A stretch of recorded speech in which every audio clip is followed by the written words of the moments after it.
Welcome back, dearly beloved of God. If you are new here, this is the Restful Word channel.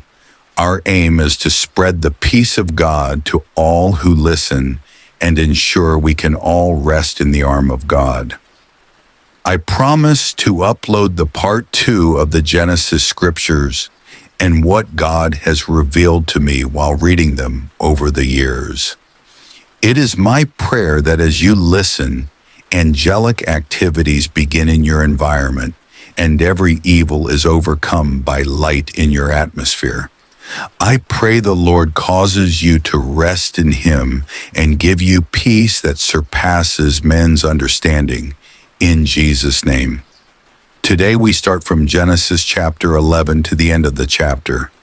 Be blessed as you listen. The Tower of Babel. Chapter 11. Now the whole world had one language and a common speech. 2.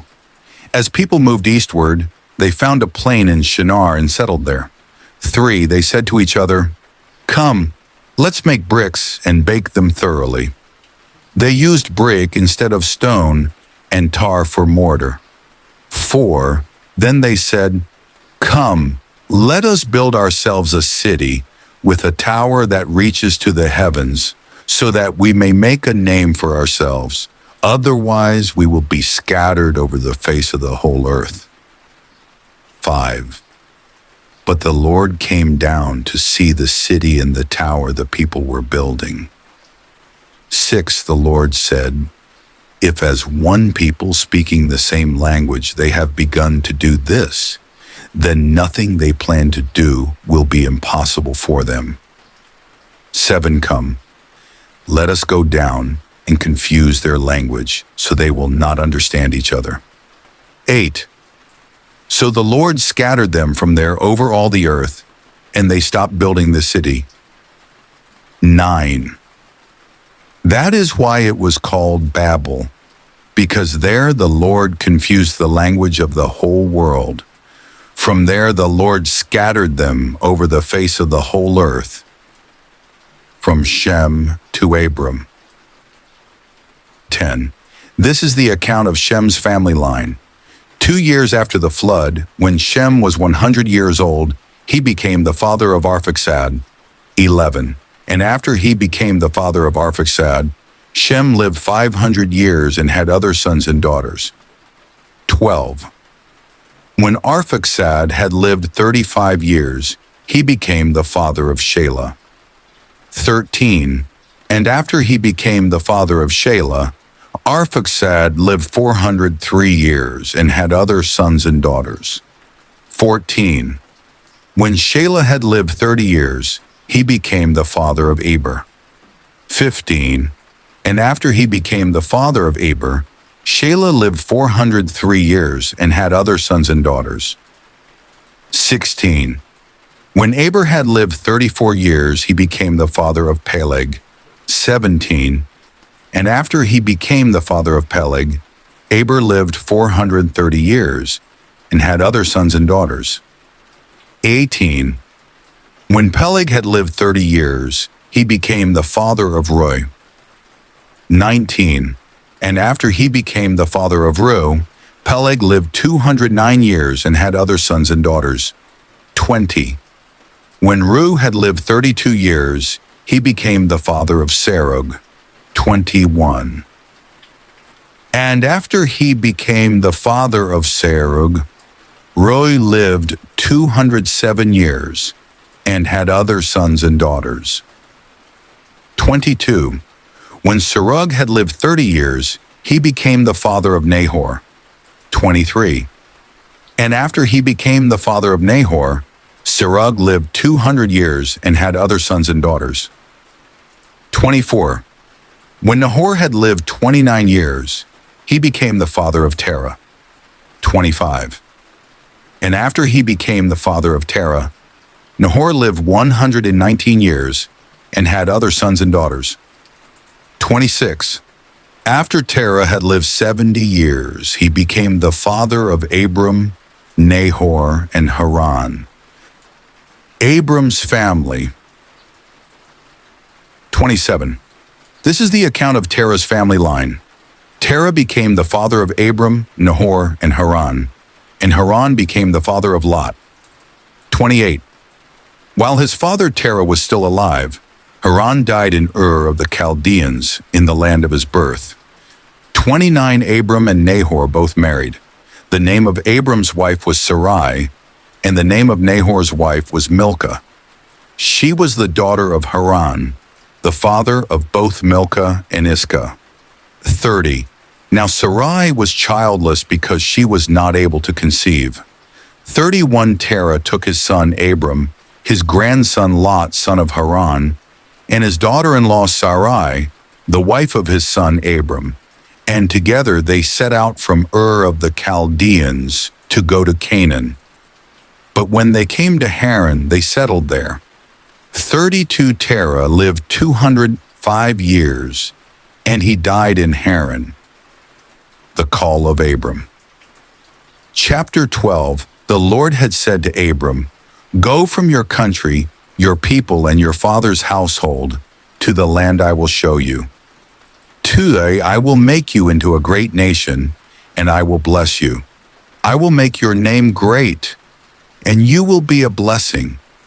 3. I will bless those who bless you, and whoever curses you I will curse, and all peoples on earth will be blessed through you."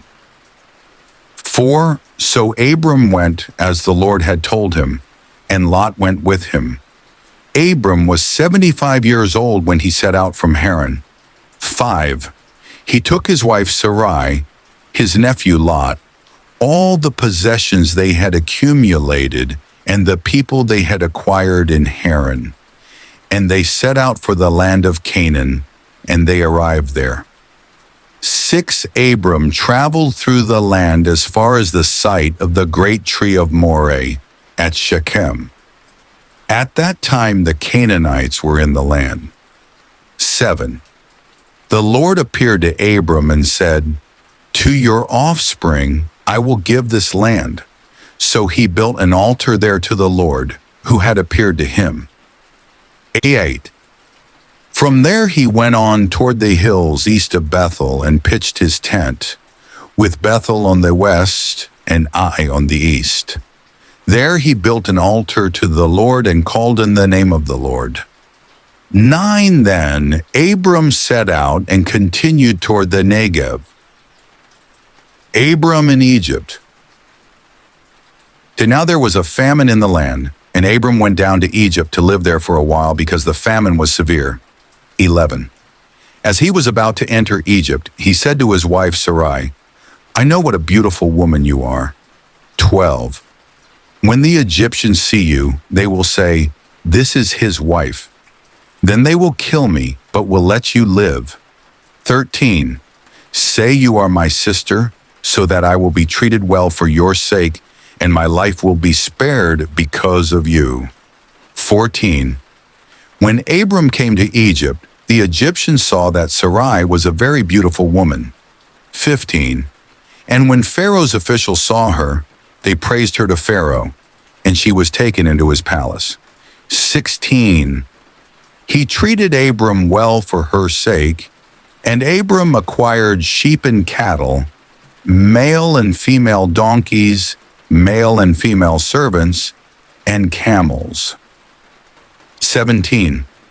But the Lord inflicted serious diseases on Pharaoh and his household because of Abram's wife Sarai. 18. So Pharaoh summoned Abram. "What have you done to me?" he said. "Why didn't you tell me she was your wife?" 19. Why did you say, "She is my sister," so that I took her to be my wife? Now then, here is your wife. Take her and go. 20. Then Pharaoh gave orders about Abram to his men, and they sent him on his way with his wife and everything he had. Abram and Lot separate. Chapter 13. So Abram went up from Egypt to the Negev, with his wife and everything he had, and Lot went with him. Abram had become very wealthy in livestock and in silver and gold. 3. From the Negev, he went from place to place until he came to Bethel, to the place between Bethel and Ai, where his tent had been earlier for, and where he had first built an altar. There Abram called on the name of the Lord. 5 Now Lot, who was moving about with Abram, also had flocks and herds and tents. 6 But the land could not support them while they stayed together, for their possessions were so great that they were not able to stay together. 7 And quarreling arose between Abram's herders and Lot's. The Canaanites and Perizzites were also living in the land at that time. 8 So Abram said to Lot, "Let's not have any quarreling between you and me, or between your herders and mine, for we are close relatives. 9 Is not the whole land before you? Let's part company. If you go to the left, I'll go to the right. If you go to the right, I'll go to the left." 10 Lot looked around and saw that the whole plain of the Jordan toward Zoar was well watered, like the garden of the Lord, like the land of Egypt. This was before the Lord destroyed Sodom and Gomorrah. 11 So Lot chose for himself the whole plain of the Jordan and set out toward the east. The 2 men parted company. 12 Abram lived in the land of Canaan, while Lot lived among the cities of the plain and pitched his tents near Sodom. 13 Now the people of Sodom were wicked and were sinning greatly against the Lord. 14 The Lord said to Abram after Lot had parted from him, "Look around from where you are, to the north and south, to the east and west." 15 All the land that you see I will give to you and your offspring forever. 16 I will make your offspring like the dust of the earth, so that if anyone could count the dust, then your offspring could be counted. 17 Go, walk through the length and breadth of the land, for I am giving it to you. 18 So Abram went to live near the great trees of Mamre at Hebron, where he pitched his tents. There he built an altar to the Lord. Abram rescues Lot. Chapter 14 At the time when Amraphel was king of Shinar, Arioch king of Elasar, Kedorlaomer king of Elam, and Tidal king of Goyim, 2 these kings went to war against Bera king of Sodom, Birsha king of Gomorrah, Shinab king of Admah, Shemeber king of Zeboim, and the king of Bela, that is, Zoar. 3 All these latter kings joined forces in the valley of Siddim, that is, the Dead Sea Valley. 4 For 12 years they had been subject to Kedorlaomer, but in the 13th year they rebelled.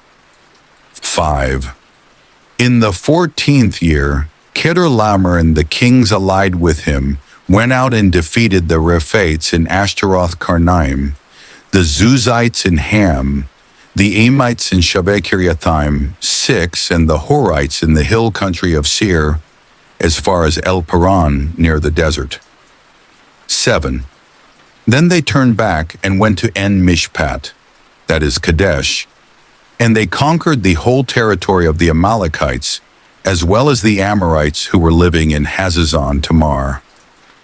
8 Then the king of Sodom, the king of Gomorrah, the king of Admah, the king of Zeboim, and the king of Bela, that is Zoar, marched out and drew up their battle lines in the valley of Siddim 9, against Kedorlaomer king of Elam, Tidal king of Goyim, Amraphel king of Shinar, and Arioch king of Elasar, 4 kings against 5.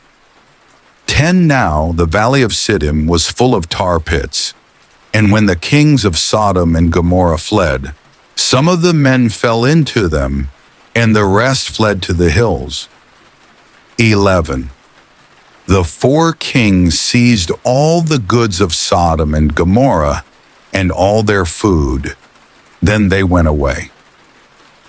12 They also carried off Abram's nephew Lot and his possessions, since he was living in Sodom. 13 A man who had escaped came and reported this to Abram the Hebrew.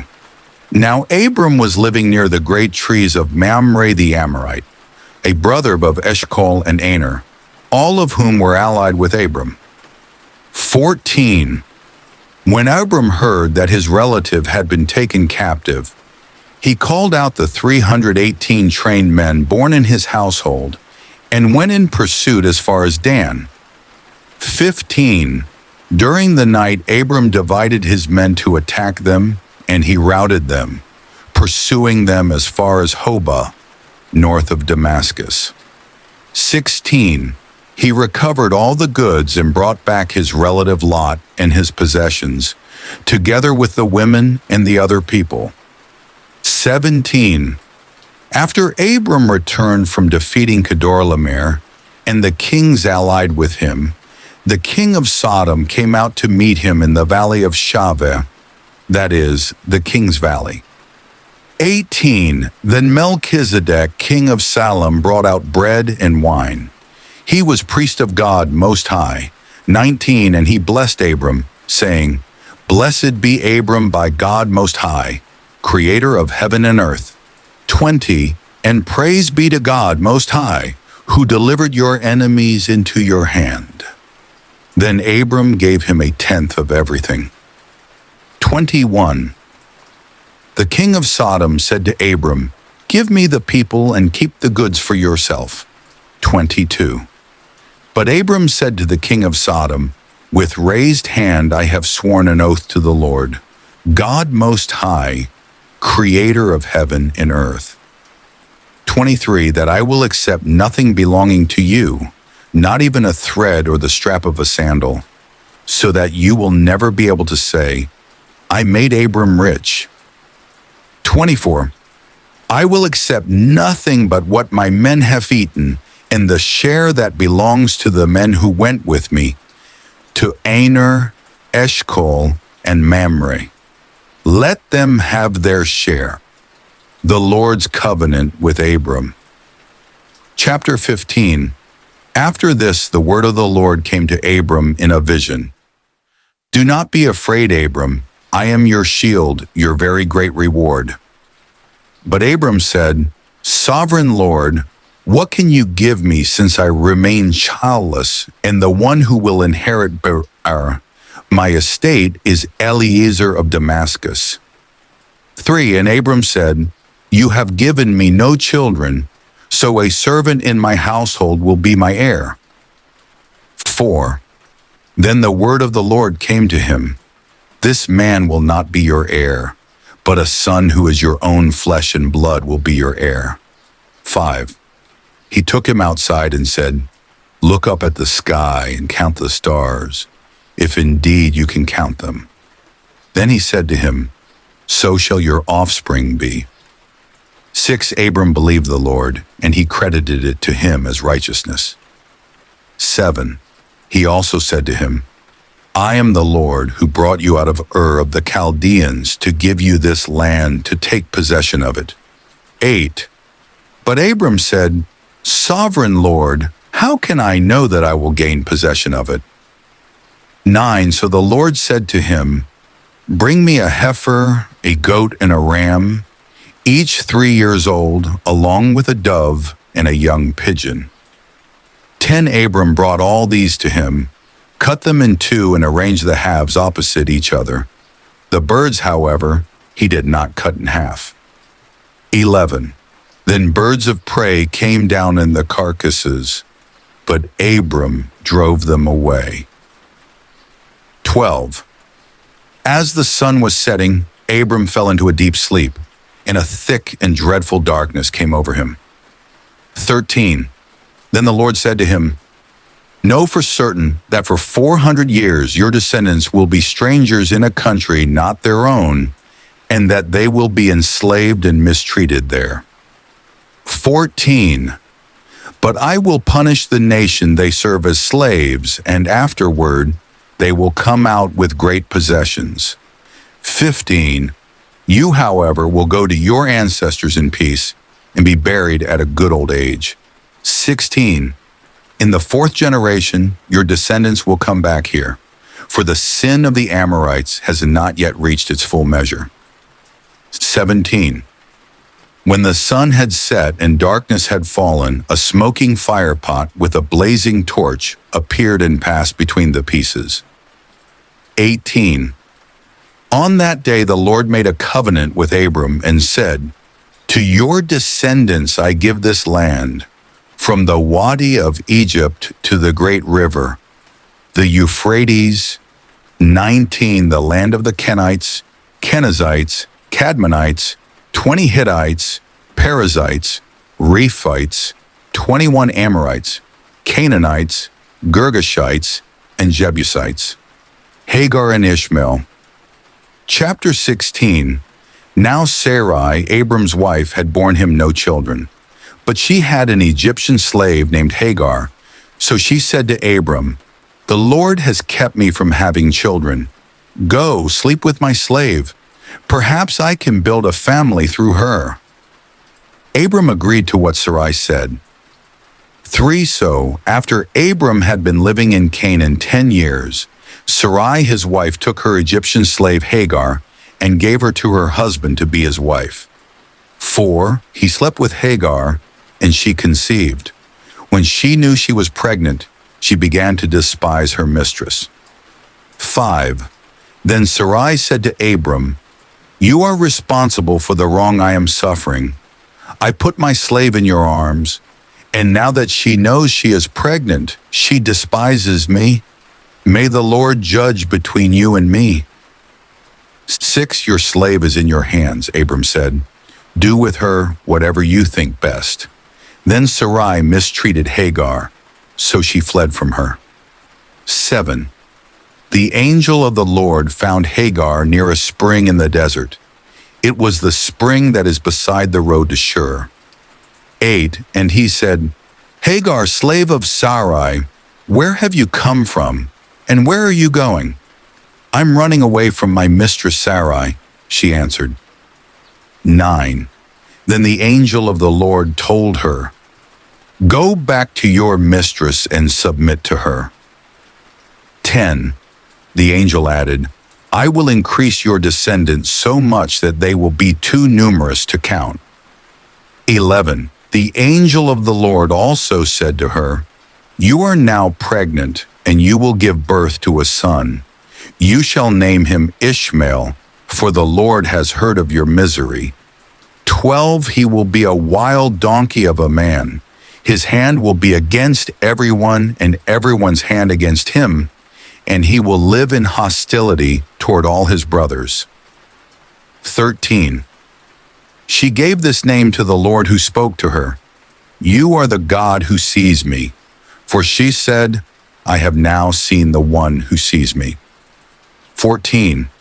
That is why the well was called Bir Lahai Roi. It is still there, between Kadesh and Bered. 15. So Hagar bore Abram a son, and Abram gave the name Ishmael to the son she had born. 16. Abram was 86 years old when Hagar bore him Ishmael. The covenant of circumcision. Chapter 17. When Abram was 99 years old, the Lord appeared to him and said, "I am God Almighty. Walk before me faithfully and be blameless. 2. Then I will make my covenant between me and you, and will greatly increase your numbers." 3. Abram fell face down, and God said to him, 4.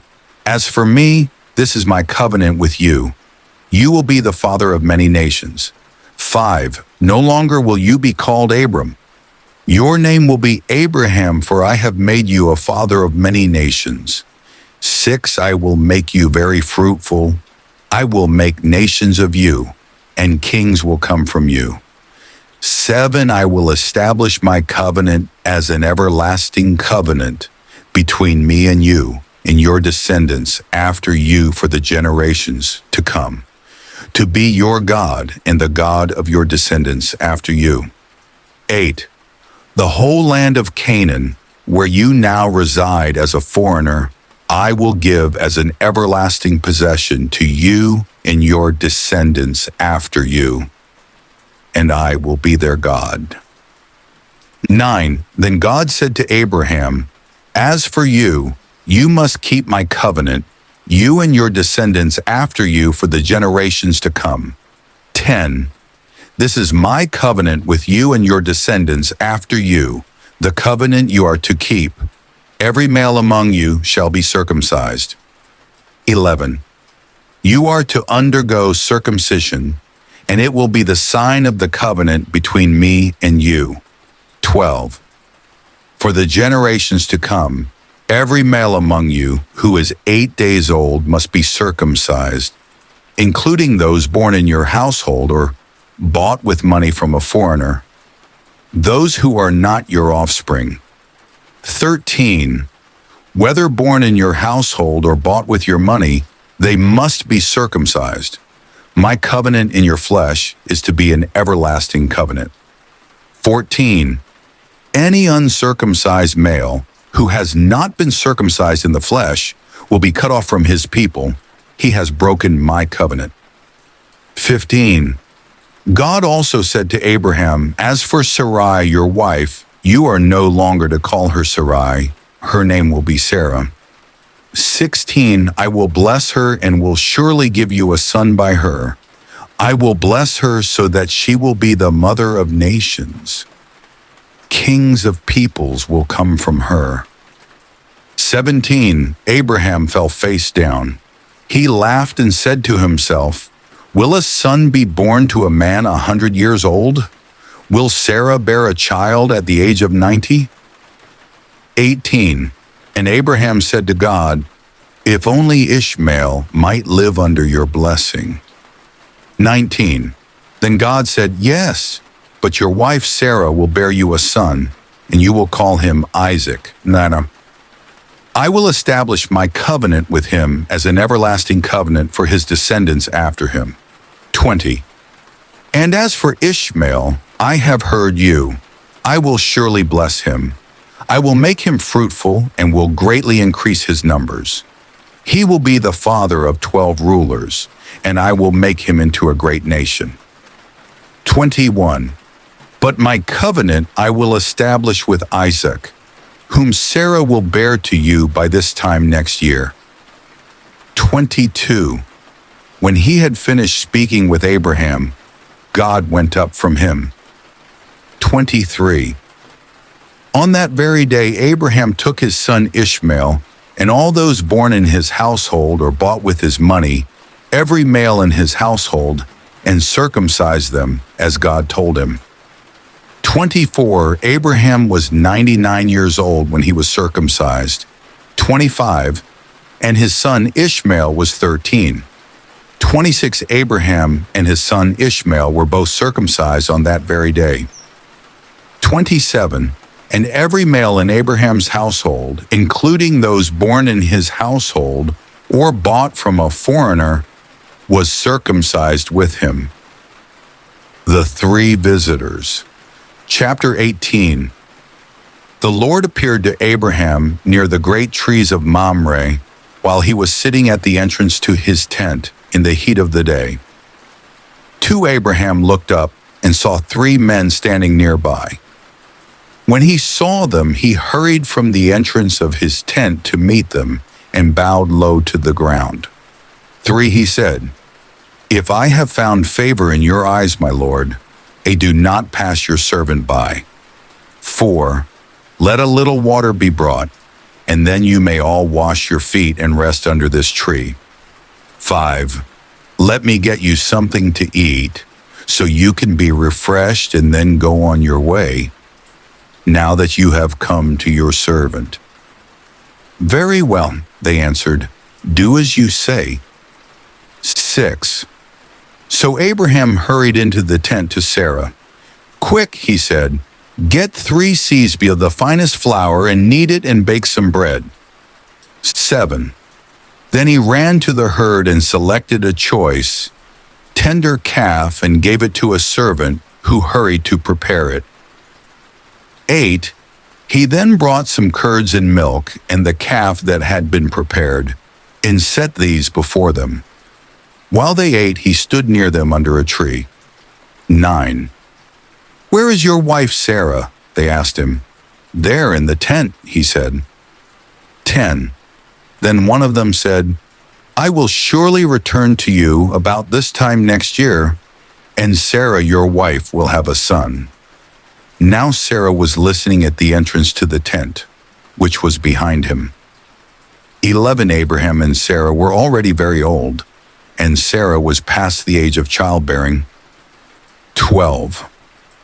So Sarah laughed to herself as she thought, After I am worn out and my Lord is old, will I now have this pleasure? 13. Then the Lord said to Abraham, Why did Sarah laugh and say, Will I really have a child now that I am old? 14. Is anything too hard for the Lord? I will return to you at the appointed time next year, and Sarah will have a son. 15. Sarah was afraid, so she lied and said, I did not laugh. But he said, Yes, you did laugh. Abraham pleads for Sodom. 16. When the men got up to leave, they looked down toward Sodom, and Abraham walked along with them to see them on their way. 17.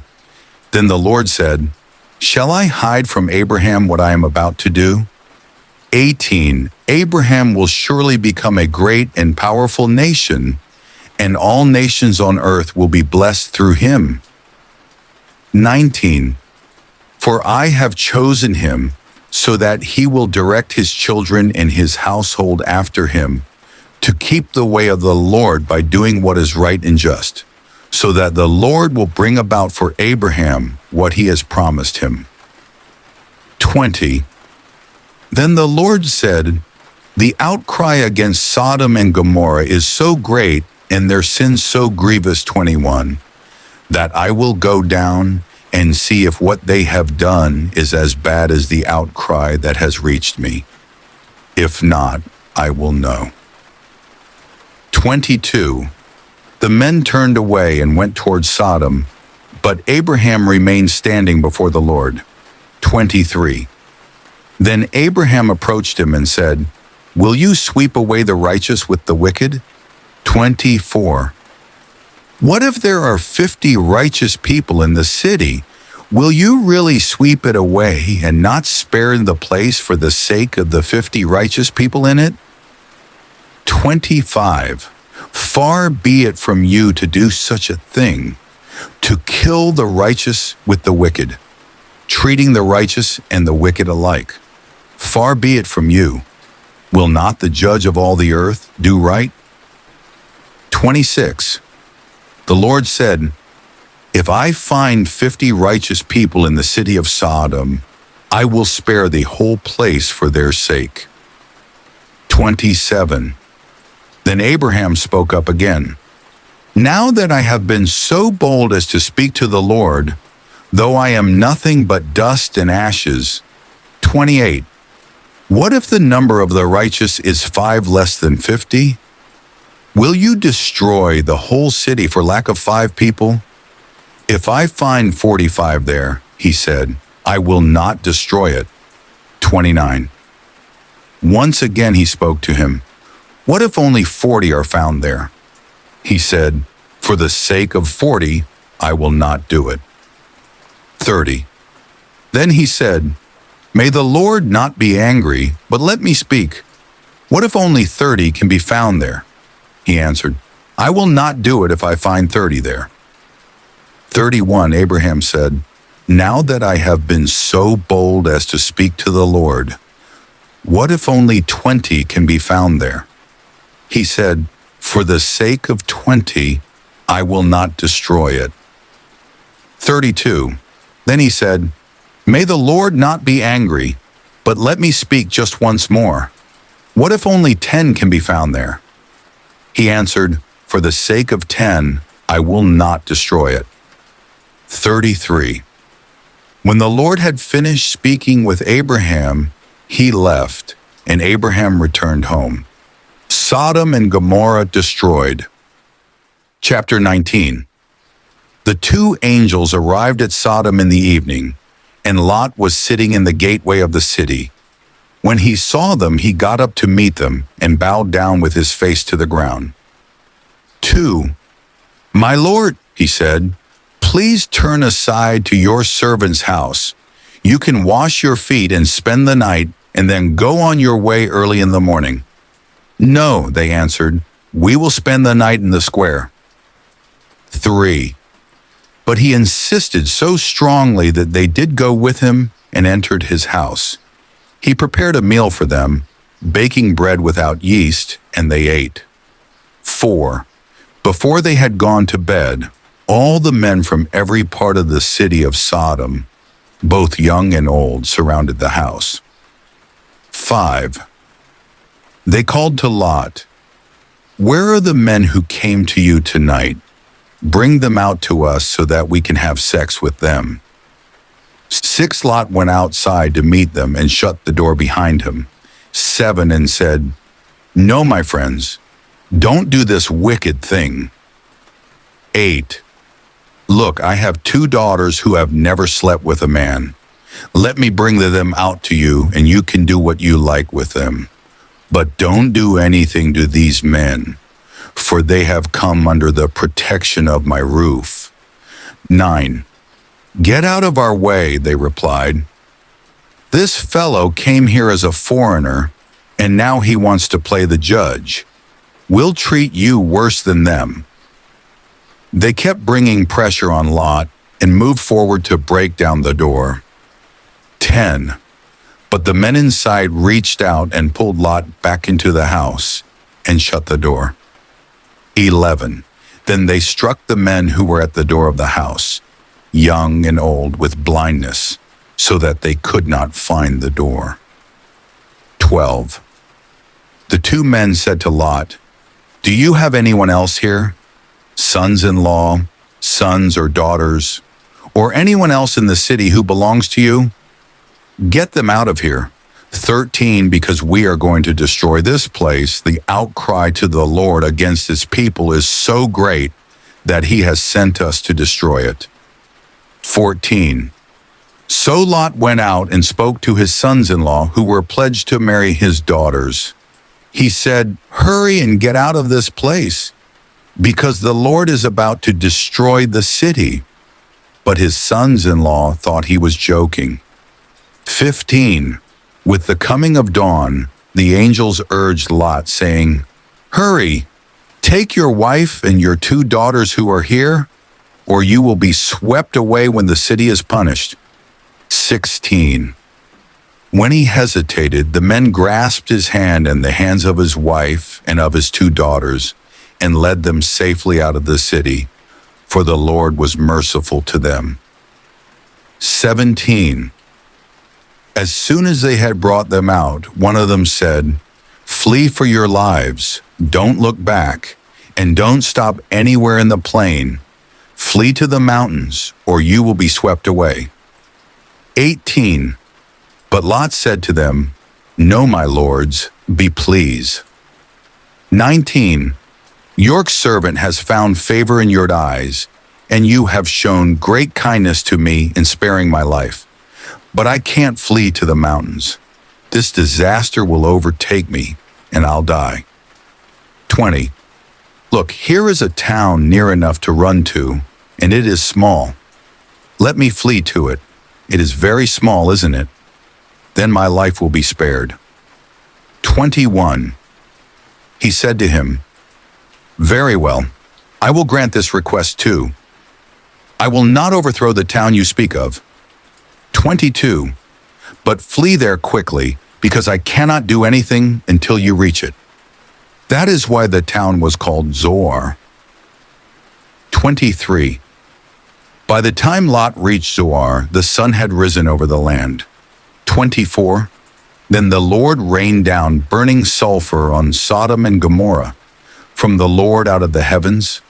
25. Thus he overthrew those cities and the entire plain, destroying all those living in the cities, and also the vegetation in the land. 26. But Lot's wife looked back, and she became a pillar of salt. 27. Early, The next morning Abraham got up and returned to the place where he had stood before the Lord. 28. He looked down toward Sodom and Gomorrah, toward all the land of the plain, and he saw dense smoke rising from the land, like smoke from a furnace. 29. So when God destroyed the cities of the plain, he remembered Abraham, and he brought Lot out of the catastrophe that overthrew the cities where Lot had lived. Lot and his daughters. 30 Lot and his 2 daughters left Zoar and settled in the mountains, for he was afraid to stay in Zoar. He and his 2 daughters lived in a cave. 31 One day, the older daughter said to the younger, "Our father is old, and there is no man around here to give us children, as is the custom all over the earth." 32. Let's get our father to drink wine, and then sleep with him and preserve our family line through our father. 33. That night they got their father to drink wine, and the older daughter went in and slept with him. He was not aware of it when she lay down or when she got up. 34. The next day the older daughter said to the younger, "Last night I slept with my father. Let's get him to drink wine again tonight, and you go in and sleep with him so we can preserve our family line through our father." 35. So they got their father to drink wine that night also, and the younger daughter went in and slept with him. Again, he was not aware of it when she lay down or when she got up. 36. So both of Lot's daughters became pregnant by their father. 37. The older daughter had a son, and she named him Moab. He is the father of the Moabites of today. 38. The younger daughter also had a son, and she named him Ben-Ami. He is the father of the Ammonites of today. Abraham and Abimelech. Chapter 20. Now Abraham moved on from there into the region of the Negev, and lived between Kadesh and Shur. For a while he stayed in Gerar. To and there Abraham said of his wife Sarah, "She is my sister." Then Abimelech king of Gerar sent for Sarah and took her. 3. But God came to Abimelech in a dream one night and said to him, "You are as good as dead because of the woman you have taken. She is a married woman." 4. Now Abimelech had not gone near her, so he said, "Lord, will you destroy an innocent nation?" 5. Did he not say to me, "She is my sister"? And didn't she also say, "He is my brother"? I have done this with a clear conscience and clean hands. 6. Then God said to him in the dream, "Yes, I know you did this with a clear conscience, and so I have kept you from sinning against me. That is why I did not let you touch her." 7. Now return the man's wife, for he is a prophet, and he will pray for you, and you will live. But if you do not return her, you may be sure that you and all who belong to you will die. 8. Early the next morning, Abimelech summoned all his officials, and when he told them all that had happened, they were very much afraid. 9. Then Abimelech called Abraham in and said, "What have you done to us? How have I wronged you that you have brought such great guilt upon me and my kingdom?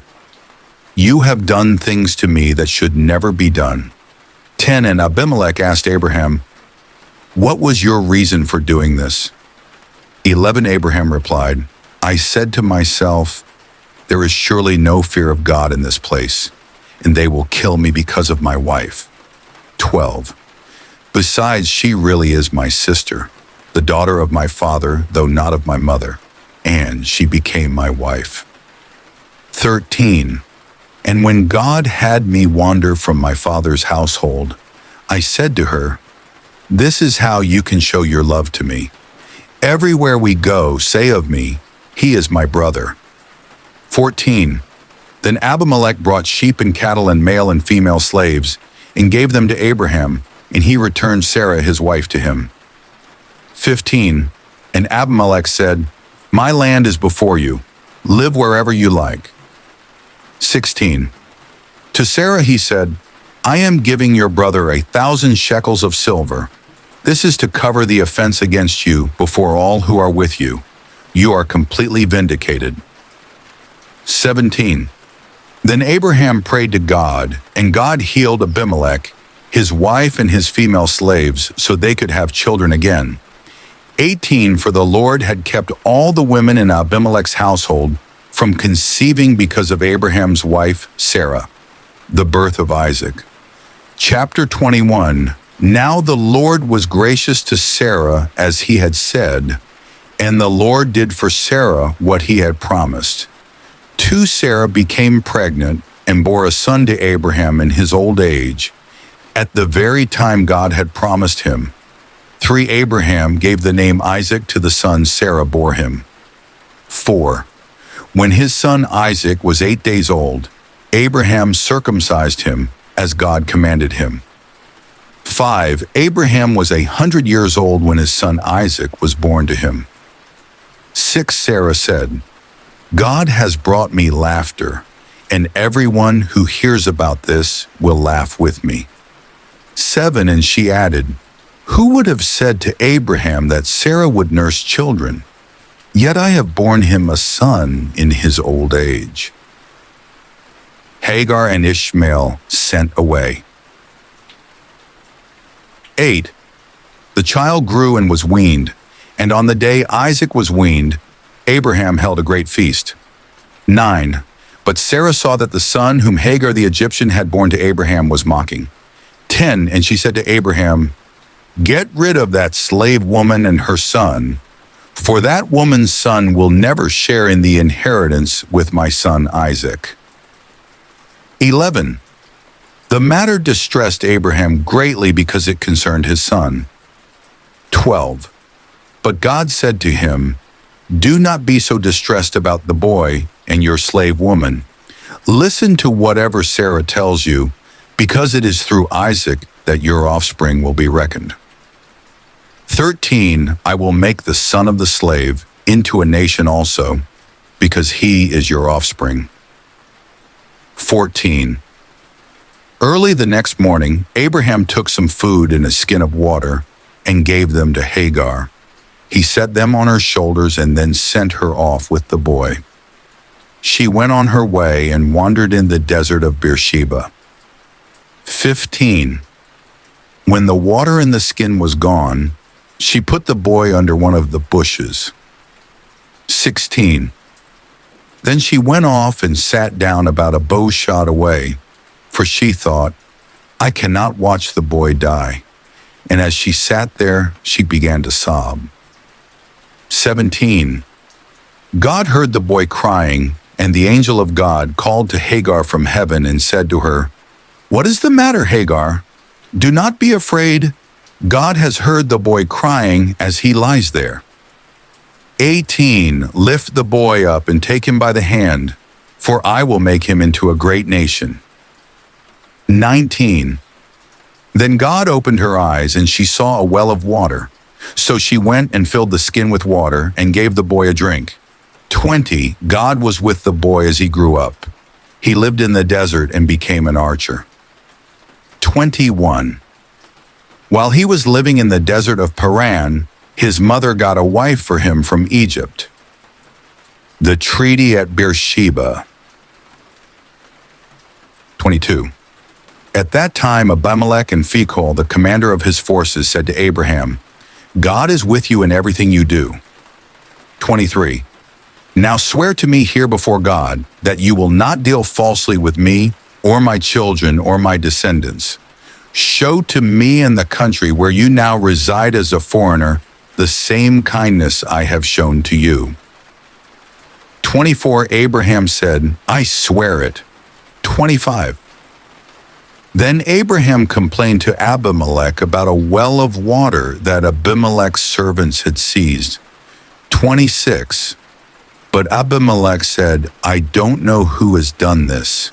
You did not tell me, and I heard about it only today. 27. So Abraham brought sheep and cattle and gave them to Abimelech, and the two men made a treaty. 28. Abraham set apart 7 ewe lambs from the flock. 29. And Abimelech asked Abraham, What is the meaning of these 7 ewe lambs you have set apart by themselves? 30. He replied, Accept these 7 lambs from my hand as a witness that I dug this well. 31. So that place was called Beersheba, because the 2 men swore an oath there. 32. After the treaty had been made at Beersheba, Abimelech and Phicol, the commander of his forces, returned to the land of the Philistines. 33. Abraham planted a tamarisk tree in Beersheba, and there he called on the name of the Lord, the eternal God. 34. And Abraham stayed in the land of the Philistines for a long time. Abraham tested. Chapter 22. Sometime later, God tested Abraham. He said to him, Abraham, Here I am, he replied. Then God said, Take your son, your only son, whom you love, Isaac, and go to the region of Moriah. Sacrifice him there as a burnt offering on a mountain I will show you. 3 early the next morning, Abraham got up and loaded his donkey. He took with him 2 of his servants and his son Isaac. When he had cut enough wood for the burnt offering, he set out for the place God had told him about. 4. On the 3rd day, Abraham looked up and saw the place in the distance. 5. He said to his servants, Stay here with the donkey while I and the boy go over there. We will worship, and then we will come back to you.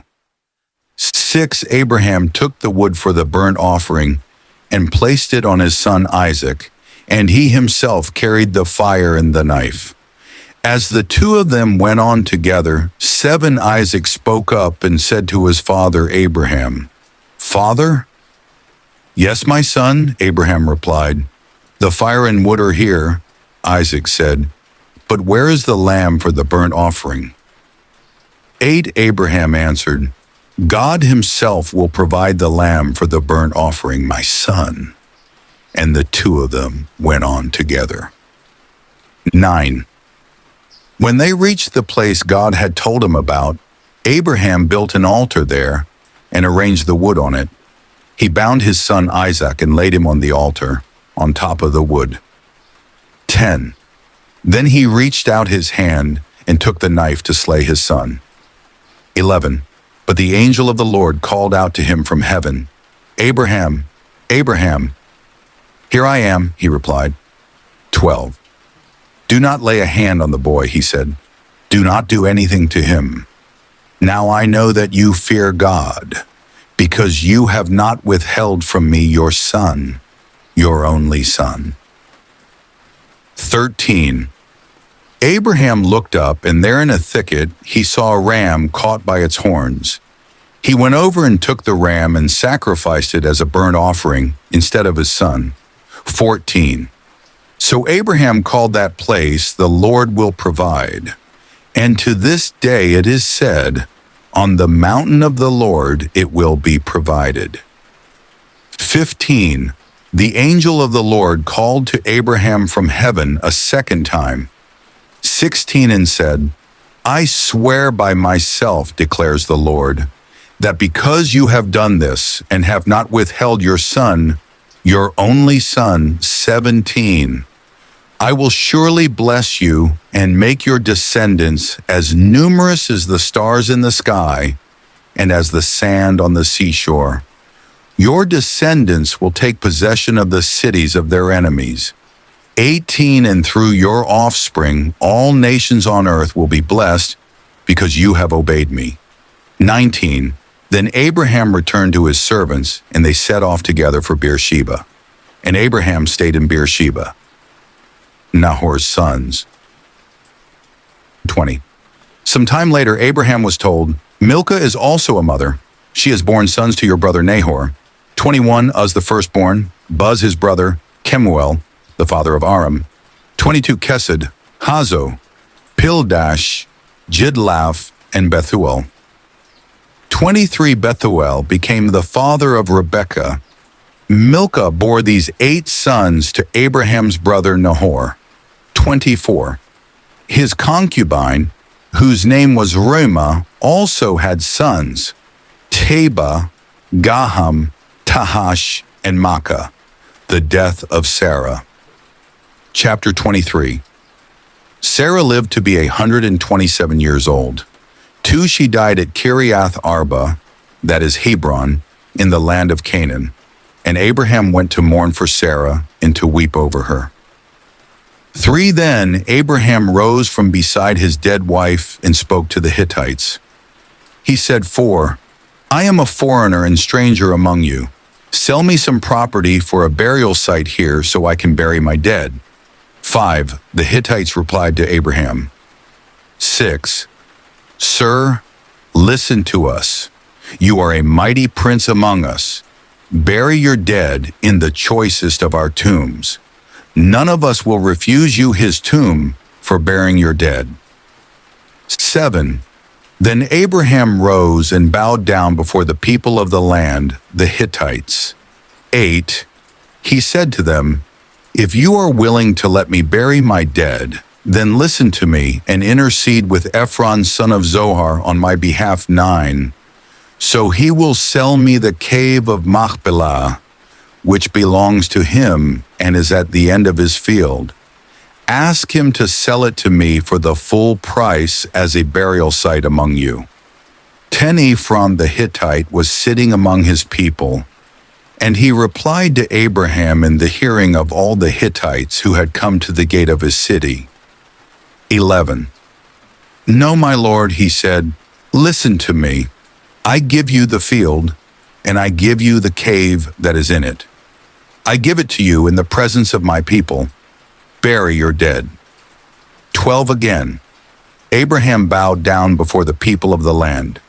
13, and he said to Ephron in their hearing, Listen to me if you will. I will pay the price of the field. Accept it from me so I can bury my dead there. 14, Ephron answered Abraham. 15, Listen to me, my lord. The land is worth 400 shekels of silver. But what is that between you and me? Bury your dead.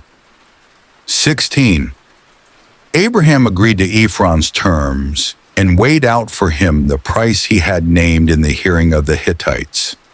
400 shekels of silver, according to the weight current among the merchants. 17, So Ephron's field in Machpelah near Mamre, both the field and the cave in it, and all the trees within the borders of the field, was deeded 18 to Abraham as his property in the presence of all the Hittites who had come to the gate of the city. 19 afterward, Abraham buried his wife Sarah in the cave in the field of Machpelah, near Mamre, which is at Hebron, in the land of Canaan. 20. So the field and the cave in it were deeded to Abraham by the Hittites as a burial site. Isaac and Rebekah. Chapter 24.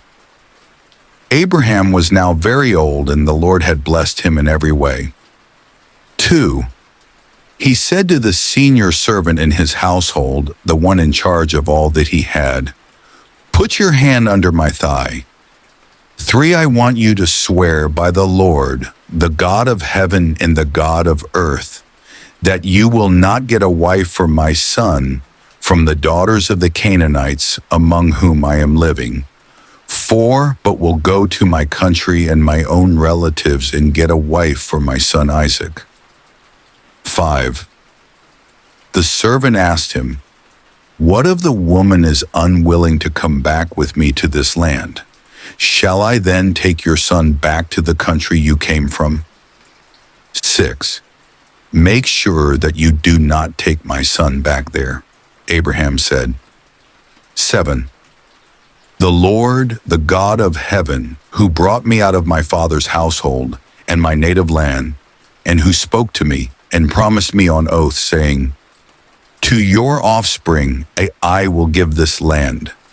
He will send his angel before you, so that you can get a wife for my son from there. 8. If the woman is unwilling to come back with you, then you will be released from this oath of mine. Only do not take my son back there. 9. So the servant put his hand under the thigh of his master Abraham and swore an oath to him concerning this matter. 10. Then the servant left, taking with him 10 of his master's camels, loaded with all kinds of good things from his master. He set out for Aram Naharaim and made his way to the town of Nahor. 11.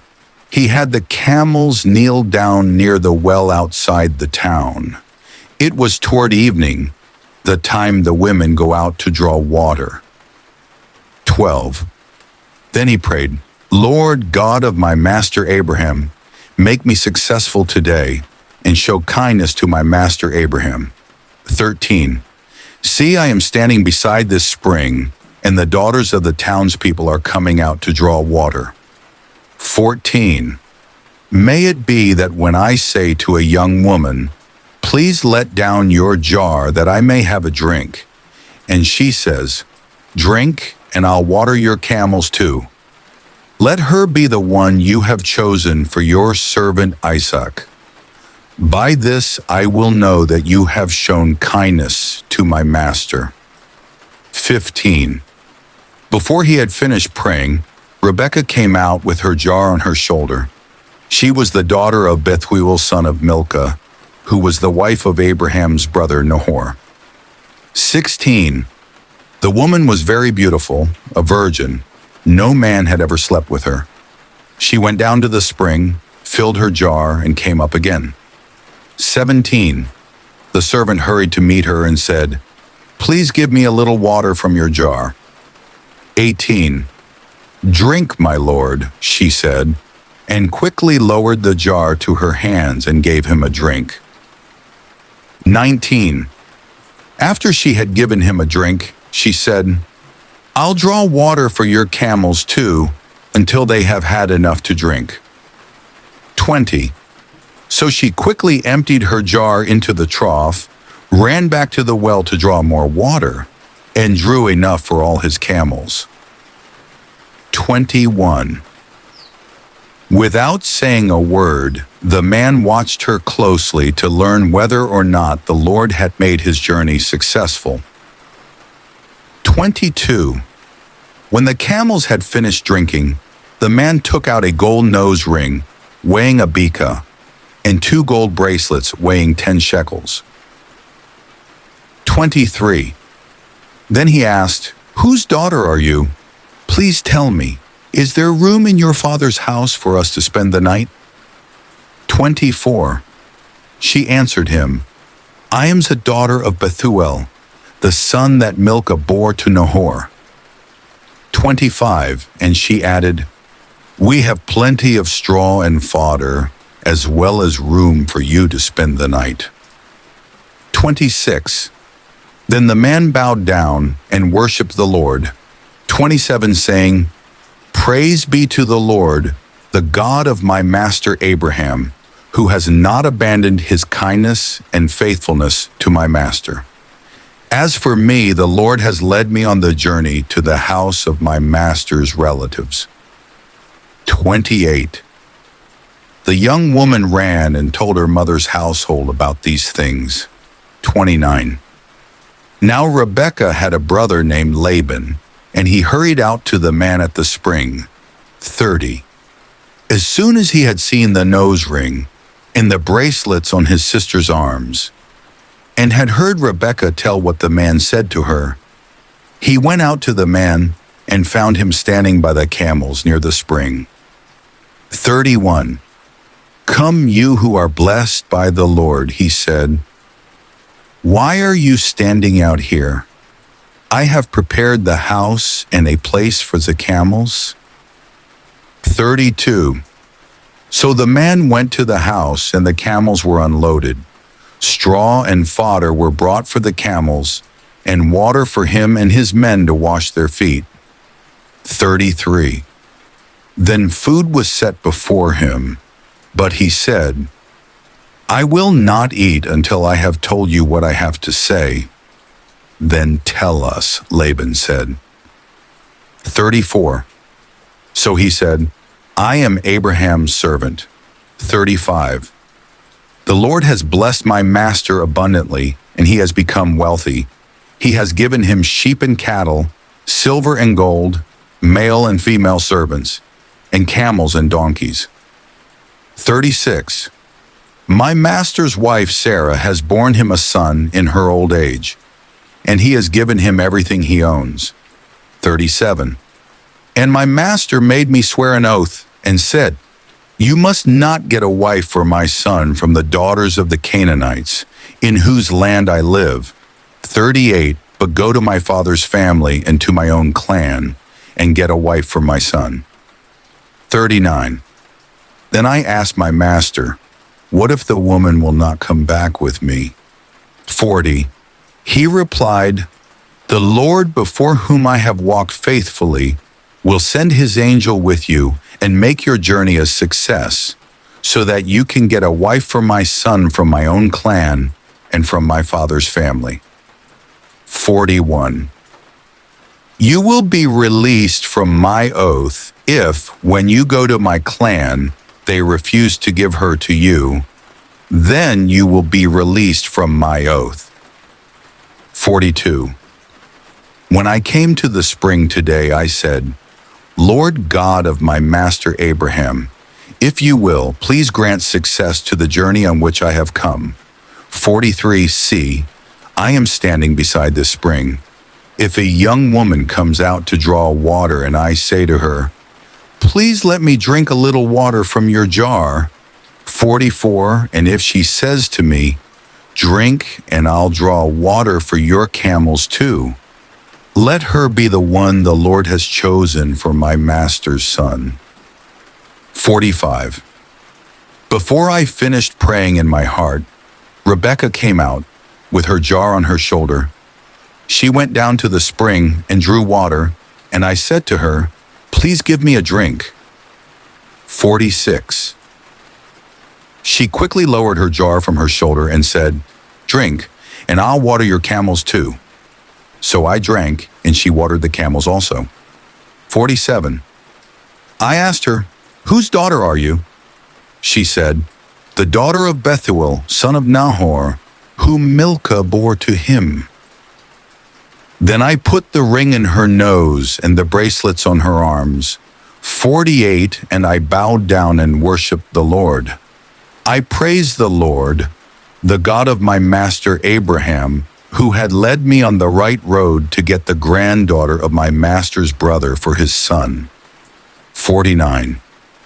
Now if you will show kindness and faithfulness to my master, tell me, and if not, tell me, so I may know which way to turn. 50. Laban and Bethuel answered, This is from the Lord. We can say nothing to you one way or the other. 51. Here is Rebekah. Take her and go, and let her become the wife of your master's son, as the Lord has directed. 52. When Abraham's servant heard what they said, he bowed down to the ground before the Lord. 53. Then the servant brought out gold and silver jewelry and articles of clothing, and gave them to Rebekah. He also gave costly gifts to her brother and to her mother. 54. Then he and the men who were with him ate and drank and spent the night there. When they got up the next morning, he said, Send me on my way to my master. 55. But her brother and her mother replied, Let the young woman remain with us 10 days or so. Then you may go. 56. But he said to them, Do not detain me, now that the Lord has granted success to my journey. Send me on my way, so I may go to my master. 57. Then they said, Let's call the young woman and ask her about it. 58. So they called Rebekah and asked her, "Will you go with this man?" "I will go," she said. 59. So they sent their sister Rebekah on her way, along with her nurse and Abraham's servant and his men.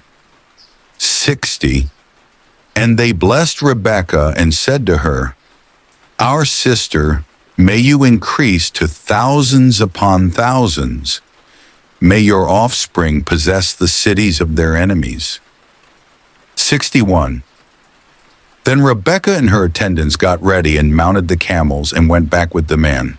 So the servant took Rebekah and left. 62.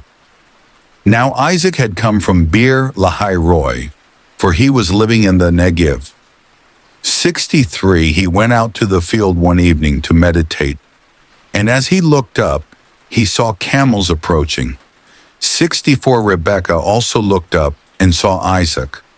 She got down from her camel, 65, and asked the servant, "Who is that man in the field coming to meet us?"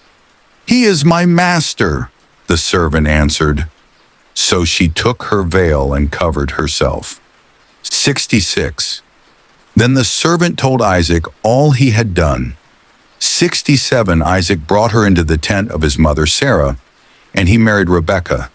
So she became his wife, and he loved her, and Isaac was comforted after his mother's death, the death of Abraham. Chapter 25. Abraham had taken another wife, whose name was Keturah. 2. She bore him Zimran, Jokshan, Medan, Midian, Ishbak, and Shuah. 3. Jokshan was the father of Sheba and Dedan. The descendants of Dedan were the Asherites, the Letushites, and the Limites. 4.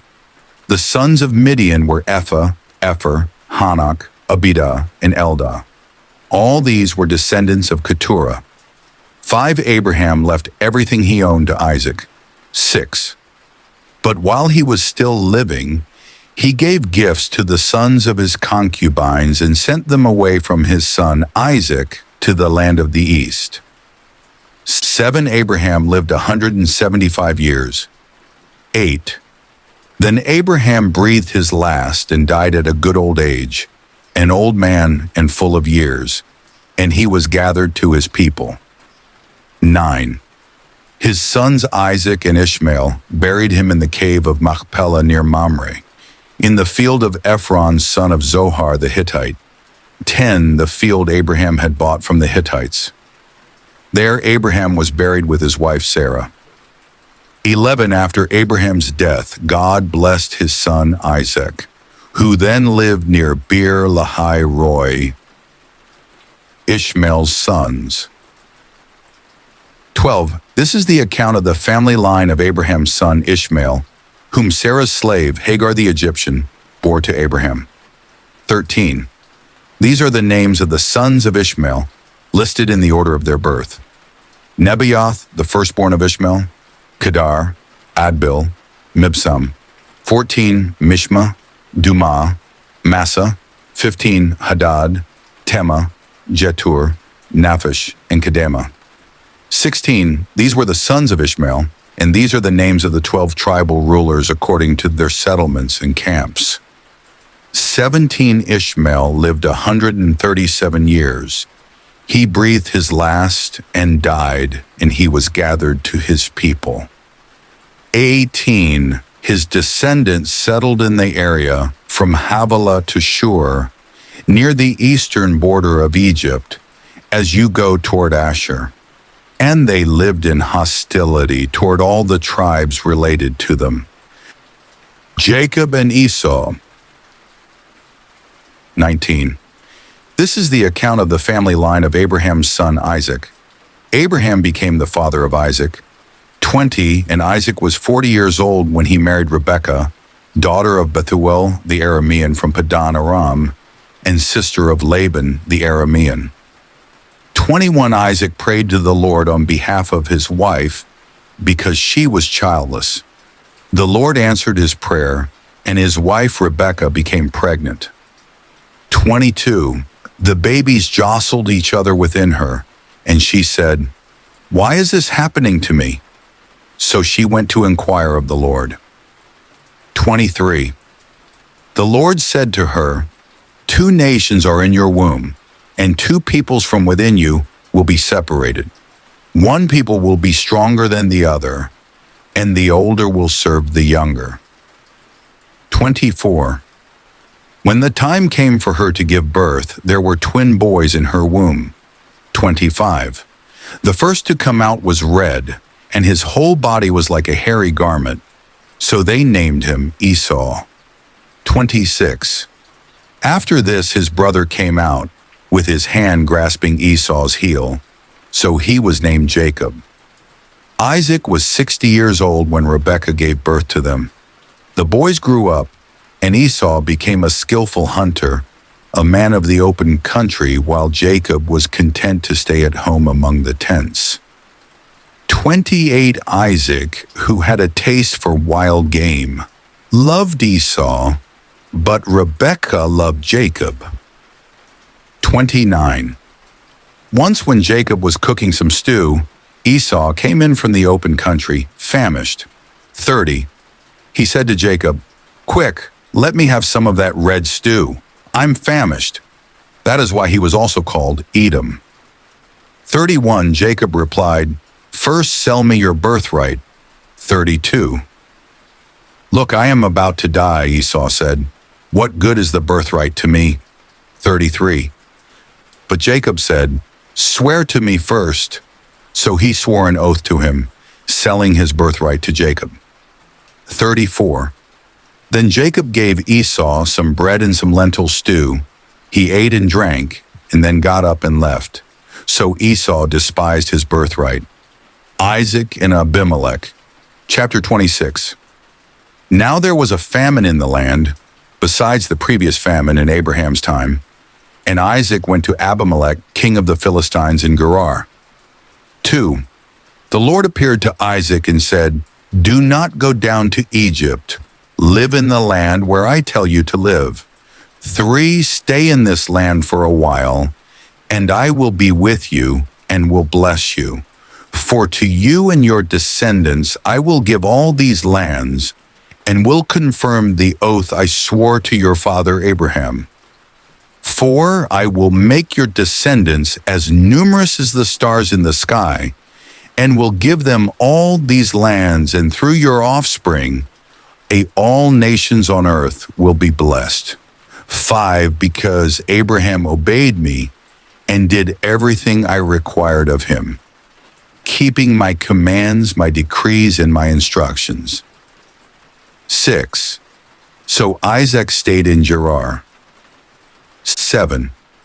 When the men of that place asked him about his wife, he said, "She is my sister," because he was afraid to say, "She is my wife."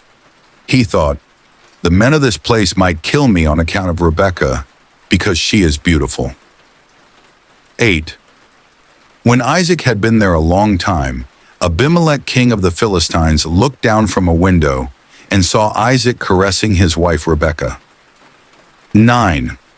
So Abimelech summoned Isaac and said, "She is really your wife. Why did you say, 'She is my sister'?" Isaac answered him, "Because I thought I might lose my life on account of her." 10. Then Abimelech said, "What is this you have done to us? One of the men might well have slept with your wife, and you would have brought guilt upon us." 11. So Abimelech gave orders to all the people, "Anyone who harms this man or his wife shall surely be put to death." 12. Isaac planted crops in that land, and the same year reaped 100-fold, because the Lord blessed him. 13. The man became rich, and his wealth continued to grow until he became very wealthy. 14. He had so many flocks and herds and servants that the Philistines envied him. 15. So all the wells that his father's servants had dug in the time of his father Abraham, the Philistines stopped up, filling them with earth. 16. Then Abimelech said to Isaac, "Move away from us. You have become too powerful for us. 17. So Isaac moved away from there and encamped in the valley of Gerar, where he settled. 18. Isaac reopened the wells that had been dug in the time of his father Abraham, which the Philistines had stopped up after Abraham died, and he gave them the same names his father had given them. 19. Isaac's servants dug in the valley and discovered a well of fresh water there. 20. But the herders of Gerar quarreled with those of Isaac and said, "The water is ours." So he named the well Esek, because they disputed with him. 21. Then they dug another well, but they quarreled over that one also. So he named it Sitnah. 22. He moved on from there and dug another well, and no one quarreled over it. He named it Rehoboth, saying, "Now the Lord has given us room, and we will flourish in the land." 23. From there he went up to Beersheba. 24. That night the Lord appeared to him and said, "I am the God of your father Abraham. Do not be afraid, for I am with you. I will bless you and will increase the number of your descendants for the sake of my servant Abraham." 25. Isaac built an altar there and called on the name of the Lord. There he pitched his tent, and there his servants dug a well. 26. Meanwhile, Abimelech had come to him from Gerar with Ahuzath, his personal advisor, and Phicol, the commander of his forces. 27. Isaac asked them, "Why have you come to me, since you were hostile to me and sent me away?" 28. They answered, "We saw clearly that the Lord was with you. So we said, there ought to be a sworn agreement between us and you. Let us make a treaty with you." 29. That you will do us no harm, just as we did not harm you, but always treated you well and sent you away peacefully. And now you are blessed by the Lord. 30. Isaac then made a feast for them, and they ate and drank. 31. Early the next morning the men swore an oath to each other. Then Isaac sent them on their way, and they went away peacefully. 32. That day Isaac's servants came and told him about the well they had dug. They said, "We've found water." 33. He called it Sheba, and to this day the name of the town has been Beersheba. Jacob takes Esau's blessing. 34. When Esau was 40 years old, he married Judith, daughter of Beeri the Hittite, and also Basmath, daughter of Elon the Hittite. 35. They were a source of grief to Isaac and Rebekah. Chapter 27. When Isaac was old and his eyes were so weak that he could no longer see, he called for Esau, his older son, and said to him, "My son." "Here I am," he answered. Isaac said, "I am now an old man and don't know the day of my death.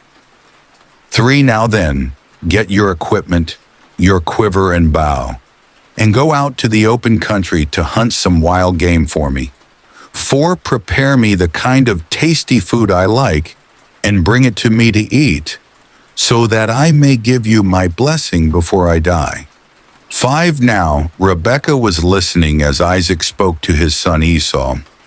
When Esau left for the open country to hunt game and bring it back, 6. Rebekah said to her son Jacob, "Look, I overheard your father say to your brother Esau, 7. Bring me some game and prepare me some tasty food to eat, so that I may give you my blessing in the presence of the Lord before I die. 8. Now, my son, listen carefully and do what I tell you. 9. Go out to the flock and bring me 2 choice young goats, so I can prepare some tasty food for your father, just the way he likes it. 10. Then take it to your father to eat, so that he may give you his blessing before he dies." 11. Jacob said to Rebekah his mother, But my brother Esau is a hairy man while I have smooth skin. 12. What if my father touches me?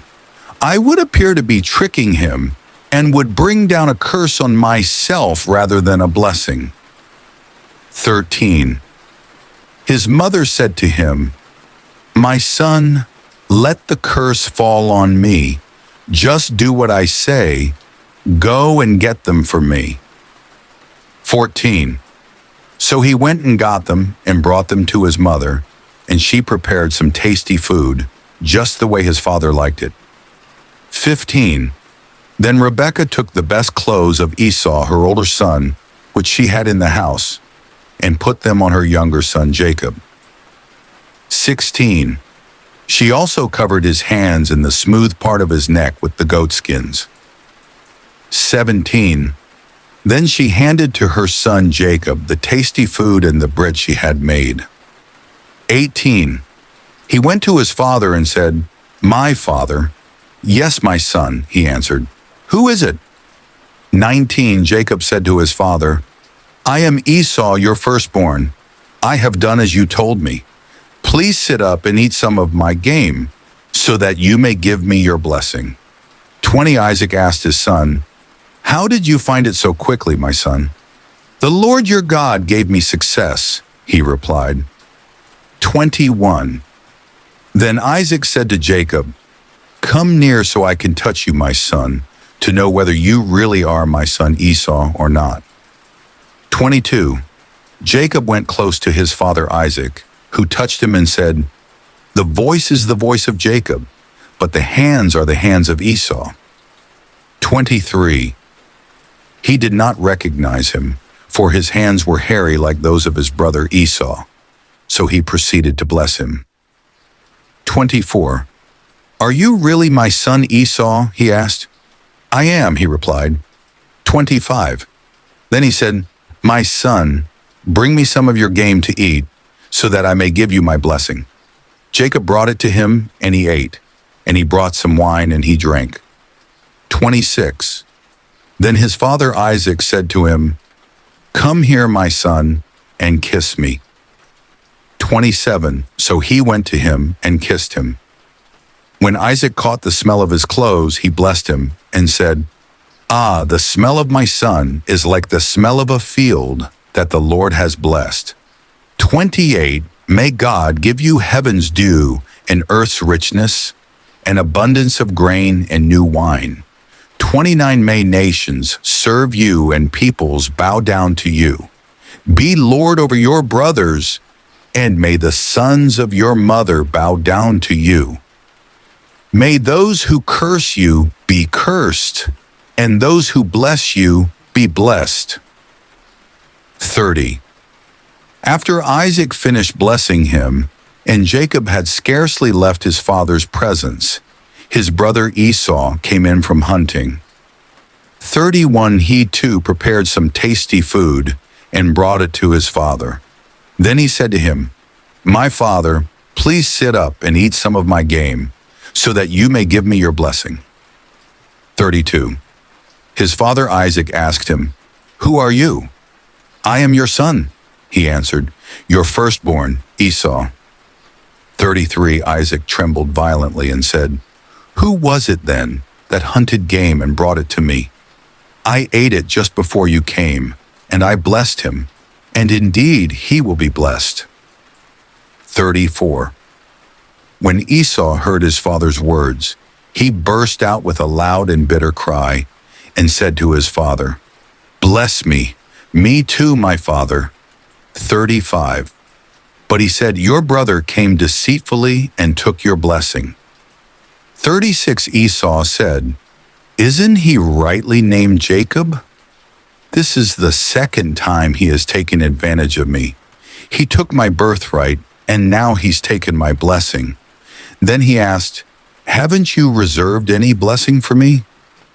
37. Isaac answered Esau, I have made him lord over you, and have made all his relatives his servants, and I have sustained him with grain and new wine. So what can I possibly do for you, my son? 38. Esau said to his father, Do you have only one blessing, my father? Bless me too, my father." Then Esau wept aloud. 39. His father Isaac answered him, "Your dwelling will be away from the earth's richness, away from the dew of heaven above." 40. You will live by the sword, and you will serve your brother. But when you grow restless, you will throw his yoke from off your neck. 41. Esau held a grudge against Jacob because of the blessing his father had given him. He said to himself, "The days of mourning for my father are near, then I will kill my brother Jacob." 42. When Rebekah was told what her older son Esau had said, she sent for her younger son Jacob and said to him, "Your brother Esau is planning to avenge himself by killing you." 43. Now then, my son, do what I say. Flee at once to my brother Laban in Haran. 44. Stay with him for a while until your brother's fury subsides. 45. When your brother is no longer angry with you and forgets what you did to him, I'll send word for you to come back from there. Why should I lose both of you in one day? 46. Then Rebekah said to Isaac, "I'm disgusted with living because of this Hittite women. If Jacob takes a wife from among the women of this land, from Hittite women like these, my life will not be worth living." Chapter 28. So Isaac called for Jacob and blessed him. Then he commanded him, "Do not marry a Canaanite woman. Go at once to Paddan Aram and to the house of your mother's father Bethuel. Take a wife for yourself there, from among the daughters of Laban, your mother's brother." 3. May God Almighty bless you and make you fruitful and increase your numbers until you become a community of peoples. 4. May He give you and your descendants the blessing given to Abraham, so that you may take possession of the land where you now reside as a foreigner, the land God gave to Abraham. 5. Then Isaac sent Jacob on his way, and he went to Paddan Aram, to Laban son of Bethuel the Aramean, the brother of Rebekah, who was the mother of Jacob and Esau. 6. Now Esau learned that Isaac had blessed Jacob and had sent him to Paddan Aram to take a wife from there, and that when he blessed him, he commanded him, "Do not marry a Canaanite woman." 7. And that Jacob had obeyed his father and mother, and had gone to Paddan Aram. 8. Esau then realized how displeasing the Canaanite women were to his father Isaac. 9. So he went to Ishmael and married Mahalath, the sister of Nebaioth and daughter of Ishmael, son of Abraham, in addition to the wives he already had. Jacob's dream at Bethel. 10. Jacob left Beersheba and set out for Haran. 11. When he reached a certain place, he stopped for the night because the sun had set. Taking one of the stones there, he put it under his head and lay down to sleep. 12. He had a dream in which he saw a stairway resting on the earth, with its top reaching to heaven, and the angels of God were ascending and descending on it. 13. There above it stood the Lord, and he said, "I am the Lord, the God of your father Abraham and the God of Isaac. I will give you and your descendants the land on which you are lying." 14. Your descendants will be like the dust of the earth, and you will spread out to the west and to the east, to the north and to the south. All peoples on earth will be blessed through you and your offspring. 15. I am with you and will watch over you wherever you go, and I will bring you back to this land. I will not leave you until I have done what I have promised you. 16. When Jacob awoke from his sleep, he thought, Surely the Lord is in this place, and I was not aware of it. 17. He was afraid and said, How awesome is this place! This is none other than the house of God. This is the gate of heaven. 18. Early the next morning, Jacob took the stone he had placed under his head and set it up as a pillar and poured oil on top of it. 19. He called that place Bethel, though the city used to be called Luz. 20. Then Jacob made a vow, saying, If God will be with me and will watch over me on this journey I am taking, and will give me food to eat and clothes to wear, 21, so that I return safely to my father's household, then the Lord will be my God, 22, and this stone that I have set up as a pillar will be God's house. And of all that you give me, I will give you 1/10. Jacob arrives in Paddan Aram. Chapter 29. Then Jacob continued on his journey and came to the land of the eastern peoples. 2. There he saw a well in the open country, with 3 flocks of sheep lying near it, because the flocks were watered from that well. The stone over the mouth of the well was large. 3. When all the flocks were gathered there, the shepherds would roll the stone away from the well's mouth and water the sheep. Then they would return the stone to its place over the mouth of the well. 4. Jacob asked the shepherds, My brothers, where are you from? We're from Haran, they replied. 5. He said to them, Do you know Laban, Nahor's grandson? Yes, we know him, they answered. 6. Then Jacob asked them, Is he well? Yes, he is, they said, and here comes his daughter Rachel with the sheep. 7. Look, he said, the sun is still high. It is not time for the flocks to be gathered. Water the sheep and take them back to pasture. 8. We can't, they replied, until all the flocks are gathered and the stone has been rolled away from the mouth of the well. Then we will water the sheep. 9. While he was still talking with them, Rachel came with her father's sheep, for she was a shepherd. 10. When Jacob saw Rachel, daughter of his uncle Laban, and Laban's sheep, he went over and rolled the stone away from the mouth of the well and watered his uncle's sheep. 11. Then Jacob kissed Rachel and began to weep aloud. 12. He had told Rachel that he was a relative of her father and a son of Rebekah. So she ran and told her father. 13. As soon as Laban heard the news about Jacob, his sister's son, he hurried to meet him. He embraced him and kissed him and brought him to his home. And there Jacob told him all these things. 14. Then Laban said to him, You are my own flesh and blood. Jacob marries Leah and Rachel.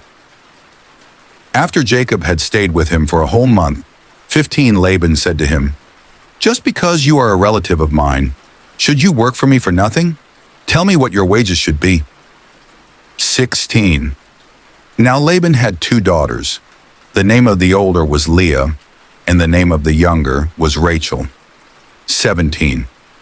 Leah had weak eyes, but Rachel had a lovely figure and was beautiful. 18. Jacob was in love with Rachel and said, I'll work for you 7 years in return for your younger daughter Rachel. 19. Laban said, It's better that I give her to you than to some other man. Stay here with me. 20. So Jacob served 7 years to get Rachel, but they seemed like only a few days to him because of his love for her. 21. Then Jacob said to Laban, Give me my wife, my time is completed, and I want to make love to her. 22. So Laban brought together all the people of the place and gave a feast. 23. But when evening came, he took his daughter Leah and brought her to Jacob, and Jacob made love to her. 24. And Laban gave his servant Zilpah to his daughter as her attendant. 25. When morning came, there was Leah. So Jacob said to Laban, "What is this you have done to me? I served you for Rachel, didn't I? Why have you deceived me?" 26. Laban replied, "It is not our custom here to give the younger daughter in marriage before the older one. 27. Finish this daughter's bridal week. Then we will give you the younger one also in return for another 7 years of work." 28. And Jacob did so. He finished the week with Leah, and then Laban gave him his daughter Rachel to be his wife. 29. Laban gave his servant Bilhah to his daughter Rachel as her attendant. 30. Jacob made love to Rachel also, and his love for Rachel was greater than his love for Leah, and he worked for Laban another 7 years. Jacob's children. 31. When the Lord saw that Leah was not loved, he enabled her to conceive, but Rachel remained childless. 32. Leah became pregnant and gave birth to a son. She named him Reuben, for she said, "It is because the Lord has seen my misery. Surely my husband will love me now."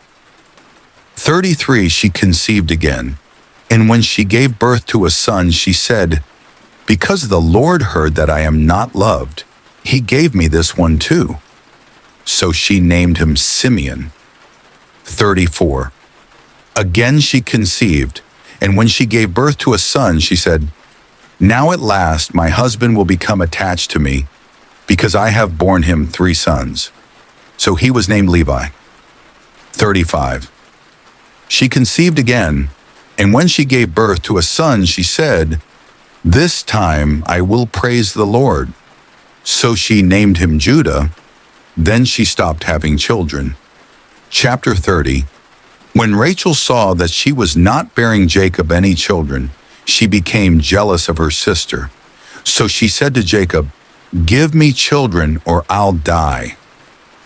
Jacob became angry with her and said, "Am I in the place of God who has kept you from having children?" 3. Then she said, "Here is Bilhah, my servant. Sleep with her so that she can bear children for me, and I too can build a family through her." 4. So she gave him her servant Bilhah as a wife. Jacob slept with her. 5. And she became pregnant and bore him a son. 6. Then Rachel said, "God has vindicated me. He has listened to my plea and given me a son." Because of this, she named him Dan. 7. Rachel's servant Bilhah conceived again and bore Jacob a second son. 8. Then Rachel said, "I have had a great struggle with my sister, and I have won." So she named him Naphtali. 9. When Leah saw that she had stopped having children, she took her servant Zilpah and gave her to Jacob as a wife. 10. Leah's servant Zilpah bore Jacob a son. 11. Then Leah said, "What good fortune." So she named him Gad. 12. Leah's servant Zilpah bore Jacob a second son. 13. Then Leah said, "How happy I am. The women will call me happy." So she named him Asher.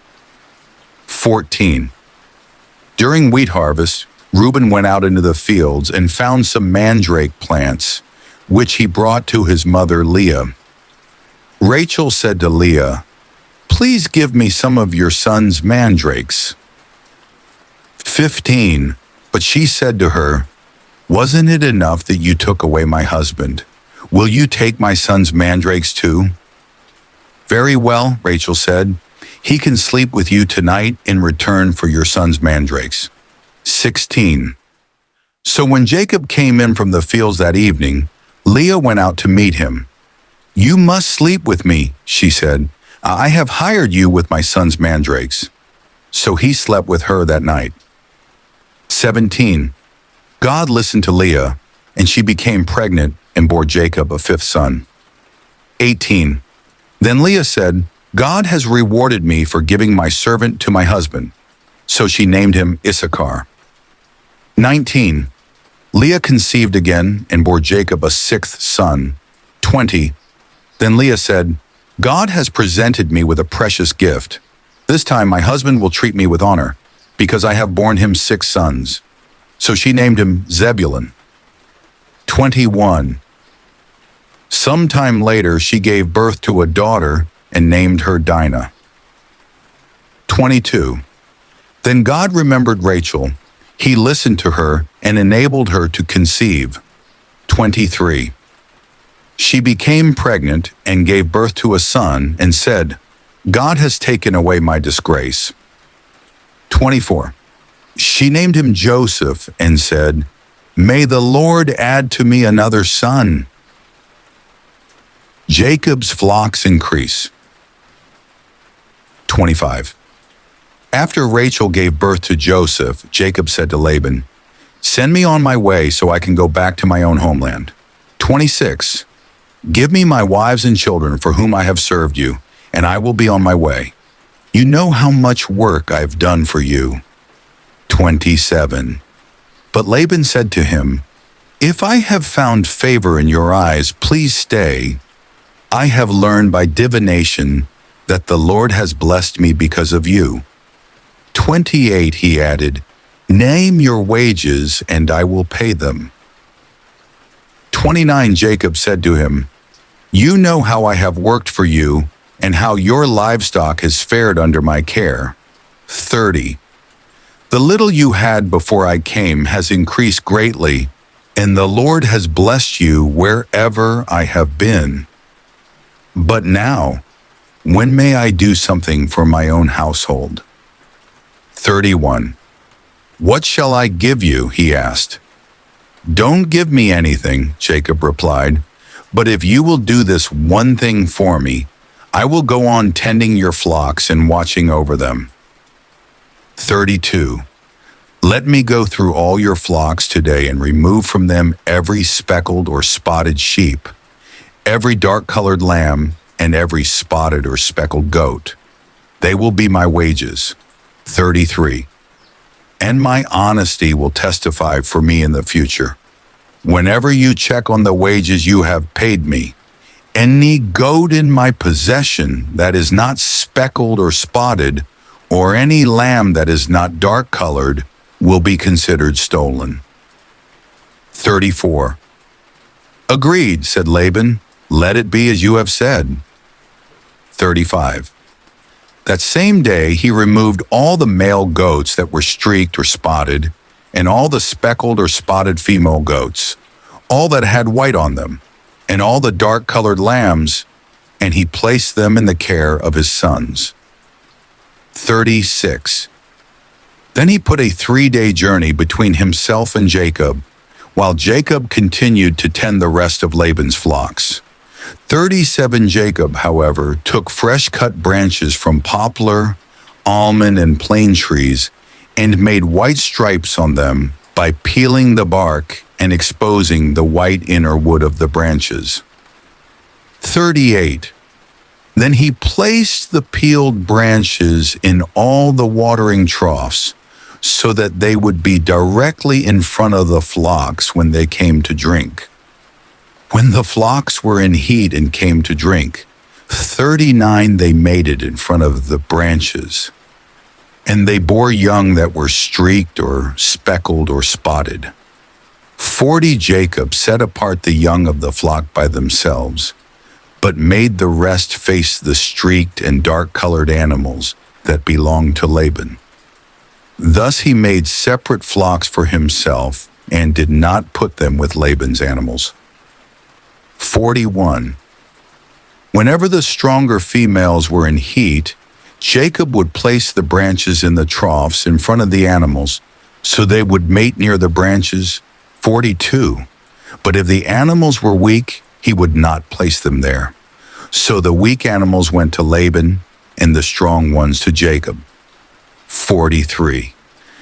In this way the man grew exceedingly prosperous and came to own large flocks, and female and male servants, and camels and donkeys.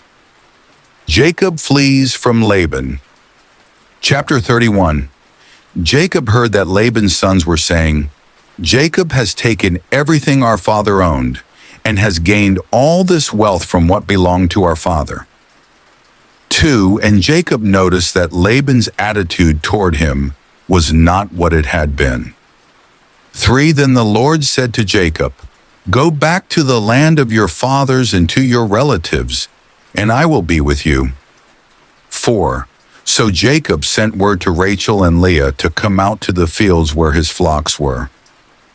5. He said to them, "I see that your father's attitude toward me is not what it was before, but the God of my father has been with me."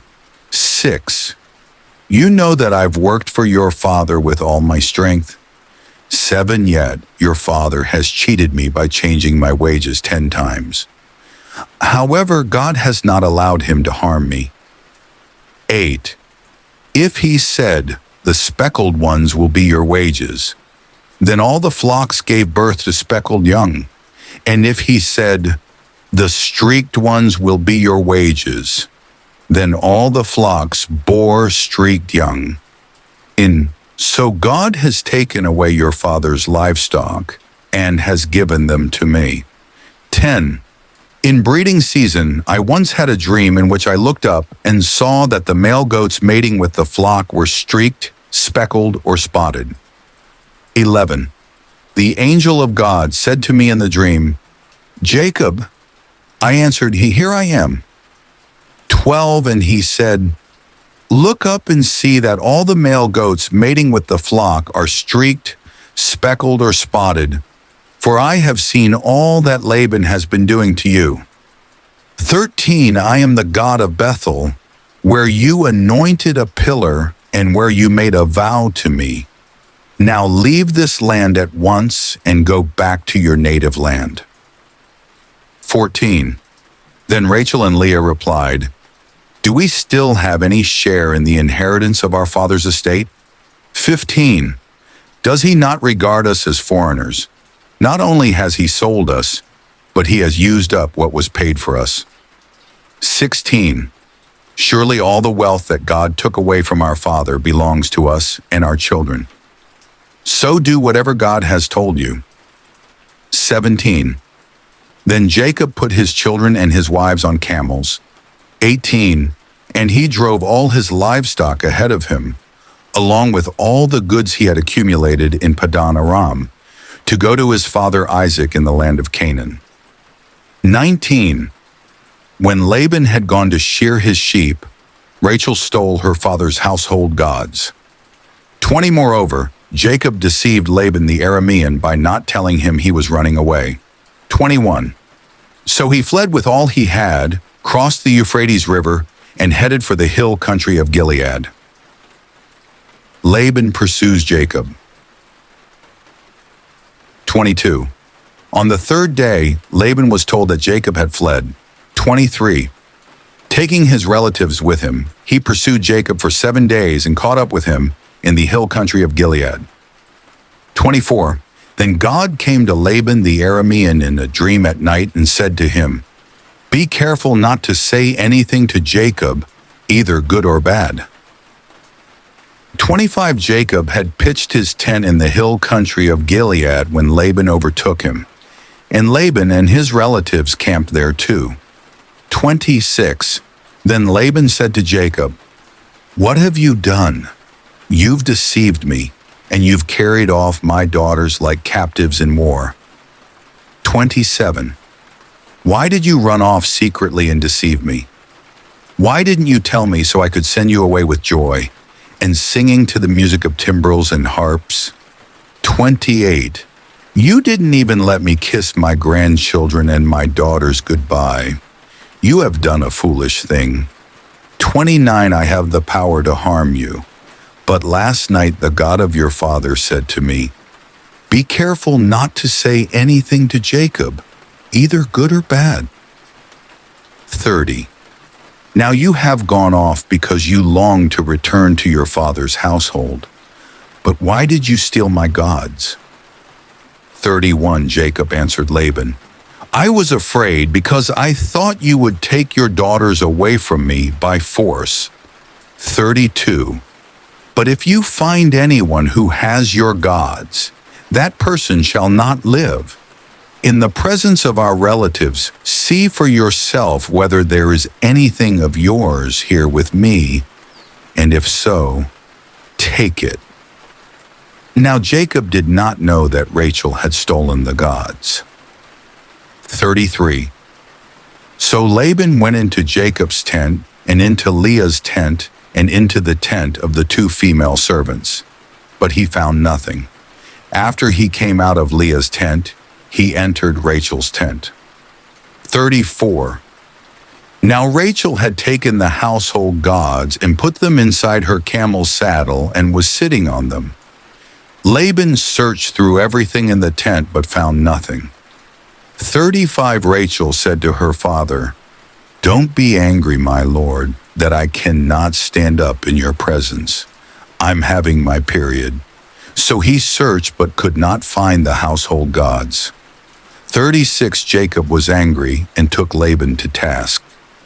"What is my crime?" he asked Laban.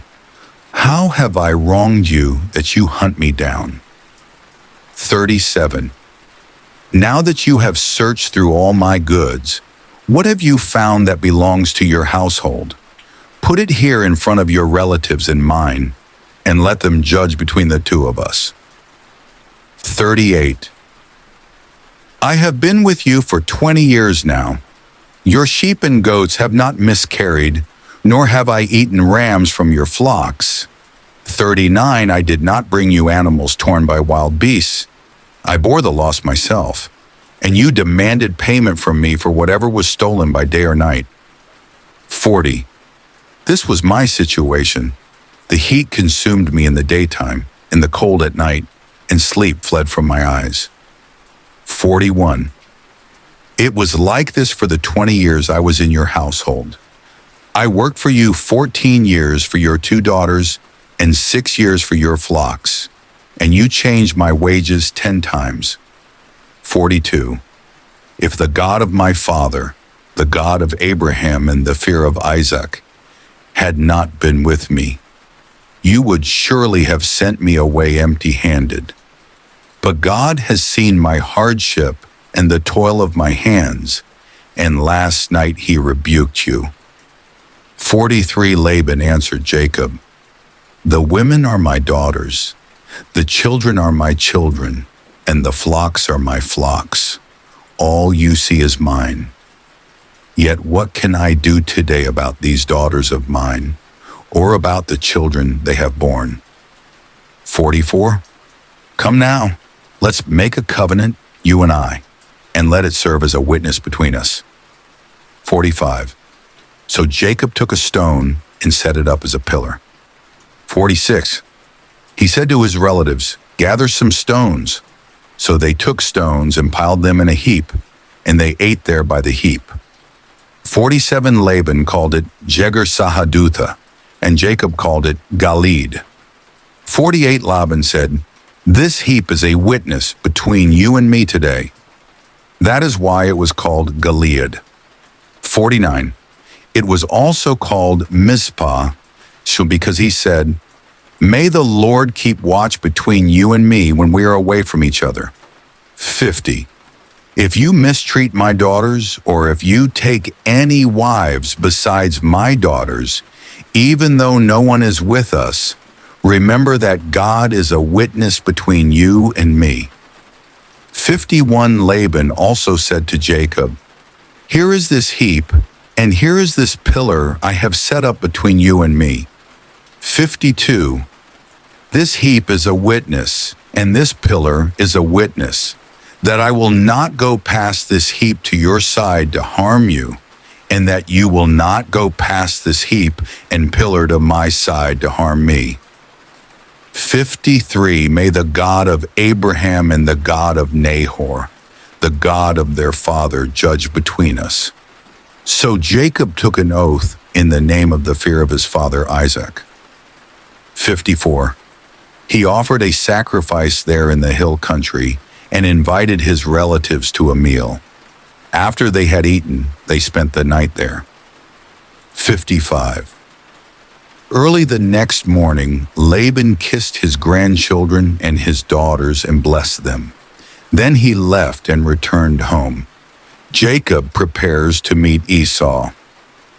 Chapter 32. Jacob also went on his way, and the angels of God met him. 2. When Jacob saw them, he said, "This is the camp of God." So he named that place Mahanaim. 3. Jacob sent messengers ahead of him to his brother Esau in the land of Seir, the country of Edom.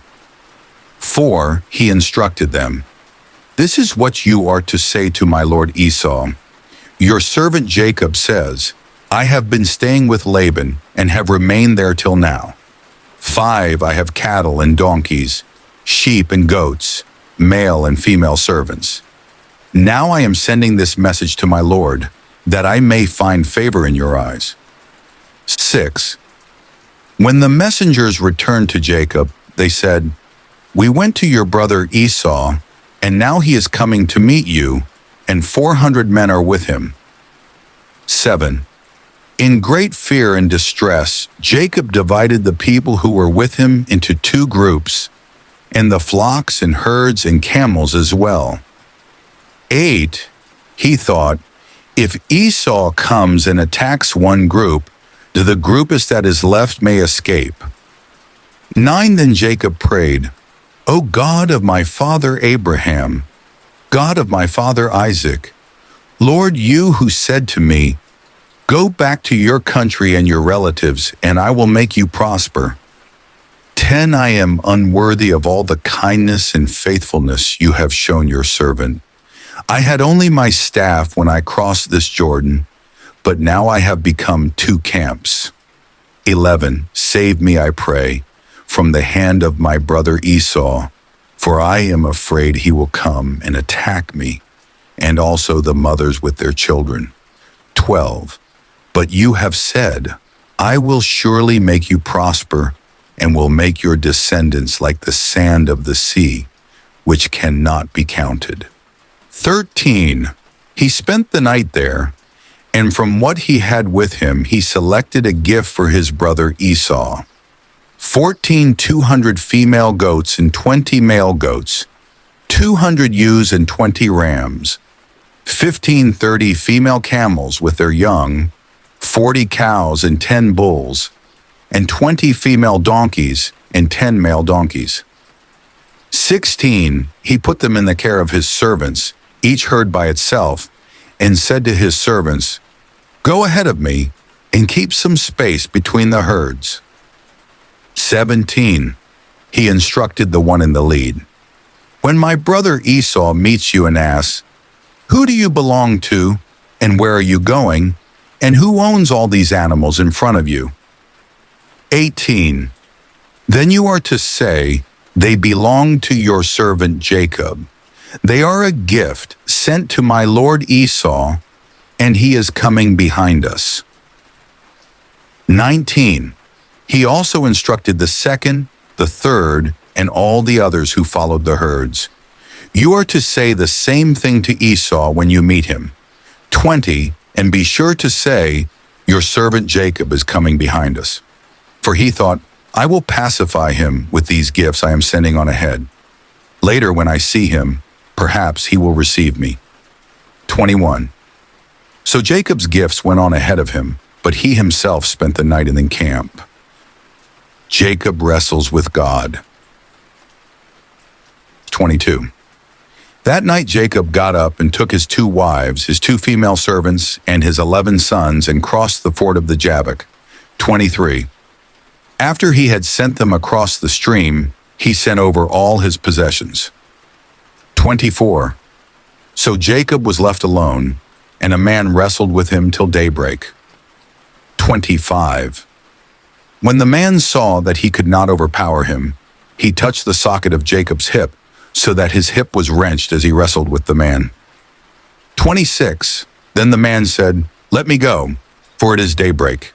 But Jacob replied, "I will not let you go unless you bless me." 27. The man asked him, "What is your name?" "Jacob," he answered. 28. Then the man said, Your name will no longer be Jacob, but Israel, because you have struggled with God and with humans and have overcome. 29 Jacob said, Please tell me your name. But he replied, Why do you ask my name? Then he blessed him there. 30. So Jacob called the place Peniel, saying, It is because I saw God face to face, and yet my life was spared. 31. The sun rose above him as he passed Peniel, and he was limping because of his hip. 32. Therefore to this day the Israelites do not eat the tendon attached to the socket of the hip, because the socket of Jacob's hip was touched near the tendon. Jacob meets Esau. Chapter 33. Jacob looked up, and there was Esau coming with his 400 men. So he divided the children among Leah, Rachel, and the 2 female servants. 2, he put the female servants and their children in front, Leah and her children next, and Rachel and Joseph in the rear. 3, he himself went on ahead and bowed down to the ground 7 times as he approached his brother. 4, but Esau ran to meet Jacob and embraced him. He threw his arms around his neck and kissed him, and they wept. 5. Then Esau looked up and saw the women and children. Who are these with you? He asked. Jacob answered, They are the children God has graciously given your servant. 6 Then the female servants and their children approached and bowed down. 7. Next Leah and her children came and bowed down. Last of all came Joseph and Rachel, and they too bowed down. 8 Esau asked, What's the meaning of all these flocks and herds I met? To find favor in your eyes, my lord, he said. 9 But Esau said, I already have plenty, my brother. Keep what you have for yourself. 10 No, please, said Jacob. If I have found favor in your eyes, accept this gift from me. For to see your face is like seeing the face of God, now that you have received me favorably. 11 Please accept the present that was brought to you, for God has been gracious to me, and I have all I need. And because Jacob insisted, Esau accepted it. 12 Then Esau said, Let us be on our way. I'll accompany you. 13 But Jacob said to him, My Lord knows that the children are tender, and that I must care for the ewes and cows that are nursing their young. If they are driven hard just one day, all the animals will die. 14 So let my Lord go on ahead of his servant, while I move along slowly at the pace of the flocks and herds before me, and the pace of the children, until I come to my Lord in Seir.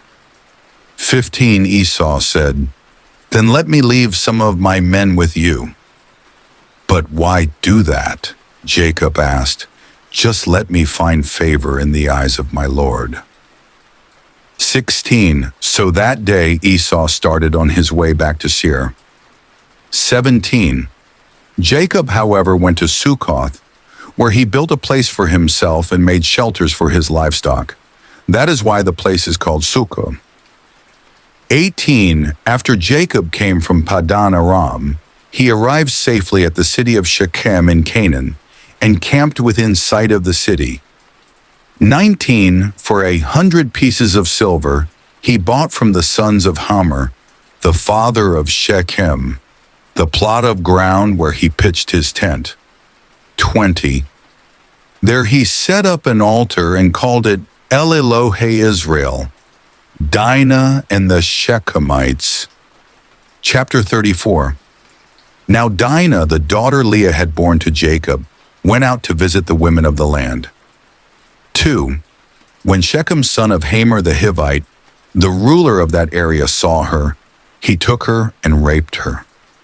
3. His heart was drawn to Dinah, daughter of Jacob.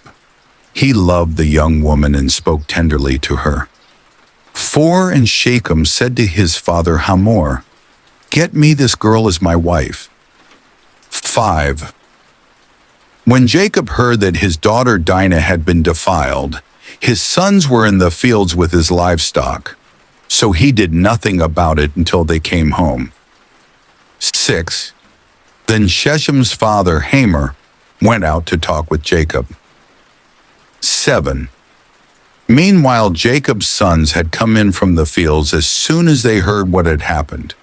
They were shocked and furious, because Shechem had done an outrageous thing in Israel by sleeping with Jacob's daughter, a thing that should not be done. 8. But Hamor said to them, "My son Shechem has his heart set on your daughter. Please give her to him as his wife. 9. Intermarry with us. Give us your daughters and take our daughters for yourselves. 10. You can settle among us. The land is open to you. Live in it, trade in it, and acquire property in it." 11. Then Shechem said to Dinah's father and brothers, "Let me find favor in your eyes, and I will give you whatever you ask." 12. Make the price for the bride and the gift I am to bring as great as you like, and I'll pay whatever you ask me. Only give me the young woman as my wife. 13. Because their sister Dinah had been defiled, Jacob's sons replied deceitfully as they spoke to Shechem and his father Hamor. 14. They said to them, "We can't do such a thing. We can't give our sister to a man who is not circumcised. That would be a disgrace to us." 15. We will enter into an agreement with you on one condition only, that you become like us by circumcising all your males. 16. Then we will give you our daughters and take your daughters for ourselves. We'll settle among you and become one people with you. 17. But if you will not agree to be circumcised, we'll take our sister and go. 18. Their proposal seemed good to Hamor and his son Shechem. 19. The young man, who was the most honored of all his father's family, lost no time in doing what they said, because he was delighted with Jacob's daughter. 20. So Hamor and his son Shechem went to the gate of their city to speak to the men of their city. 21. These men are friendly toward us, they said. Let them live in our land and trade in it. The land has plenty of room for them. We can marry their daughters and they can marry ours. 22. But the men will agree to live with us as one people only, on the condition that our males be circumcised, as they themselves are. 23. Won't their livestock, their property, and all their other animals become ours? So let us agree to their terms, and they will settle among us. 24. All the men who went out of the city gate agreed with Hamor and his son Shechem, and every male in the city was circumcised. 25. 3 days later, while all of them were still in pain, 2 of Jacob's sons, Simeon and Levi, Dinah's brothers, took their swords and attacked the unsuspecting city, killing every male. 26. They put Hamor and his son Shechem to the sword and took Dinah from Shechem's house and left. 27. The sons of Jacob came upon the dead bodies and looted the city where their sister had been defiled. 28. They seized their flocks and herds and donkeys and everything else of theirs in the city and out in the fields. 29. They carried off all their wealth and all their women and children, taking as plunder everything in the houses. 30. Then Jacob said to Simeon and Levi, "You have brought trouble on me by making me obnoxious to the Canaanites and Perizzites, the people living in this land. We are few in number, and if they join forces against me and attack me, I and my household will be destroyed." 31. But they replied, "Should he have treated our sister like a prostitute?" Jacob returns to Bethel. Chapter 35. Then God said to Jacob, "Go up to Bethel and settle there, and build an altar there to God, who appeared to you when you were fleeing from your brother Esau." So Jacob said to his household and to all who were with him, "Get rid of the foreign gods you have with you, and purify yourselves and change your clothes." 3 Then come, let us go up to Bethel, where I will build an altar to God, who answered me in the day of my distress and who has been with me wherever I have gone. 4 So they gave Jacob all the foreign gods they had and the rings in their ears, and Jacob buried them under the oak at Shechem. 5 Then they set out, and the terror of God fell on the towns all around them, so that no one pursued them. 6 Jacob and all the people with him came to Luz, that is Bethel, in the land of Canaan. 7 There he built an altar, and he called the place El Bethel, because it was there that God revealed himself to him when he was fleeing from his brother. 8 Now Deborah, Rebekah's nurse, died and was buried under the oak outside Bethel, so it was named Allon Bakuth. 9 After Jacob returned from Padan Aram, God appeared to him again and blessed him. 10 God said to him, "Your name is Jacob, but you will no longer be called Jacob. Your name will be Israel." So he named him Israel. 11 And God said to him, "I am God Almighty. Be fruitful and increase in number. A nation and a community of nations will come from you, and kings will be among your descendants." 12 The land I gave to Abraham and Isaac I also give to you, and I will give this land to your descendants after you. 13 Then God went up from him at the place where he had talked with him. 14 Jacob set up a stone pillar at the place where God had talked with him, and he poured out a drink offering on it. He also poured oil on it. 15 Jacob called the place where God had talked with him Bethel. The deaths of Rachel and Isaac. 16 Then they moved on from Bethel. While they were still some distance from Ephrath, Rachel began to give birth and had great difficulty. 17 And as she was having great difficulty in childbirth, the midwife said to her, "Don't despair, for you have another son." 18 As she breathed her last, for she was dying, she named her son Ben-Oni, but his father named him Benjamin. 19 So Rachel died and was buried on the way to Ephrath, that is, Bethlehem. 20 Over her tomb, Jacob set up a pillar, and to this day that pillar marks Rachel's tomb. 21 Israel moved on again and pitched his tent beyond Migdal-eder. 22 While Israel was living in that region, Reuben went in and slept with his father's concubine Bilhah, and Israel heard of it. Jacob had 12 sons. 23 The sons of Leah: Reuben, the firstborn of Jacob; Simeon, Levi, Judah, Issachar, and Zebulun. 24 The sons of Rachel: Joseph and Benjamin. 25 The sons of Rachel's servant: Bilhah, Dan, and Naphtali. 26 The sons of Leah's servant: Zilpah, Gad, and Asher. These were the sons of Jacob, who were born to him in Padan Aram. 27 Jacob came home to his father Isaac in Mamre, near Kiriath Arba, that is Hebron, where Abraham and Isaac had stayed. 28 Isaac lived 180 years. 29 Then he breathed his last and died and was gathered to his people, old and full of years. And his sons Esau and Jacob buried him. Esau's descendants. Chapter 36.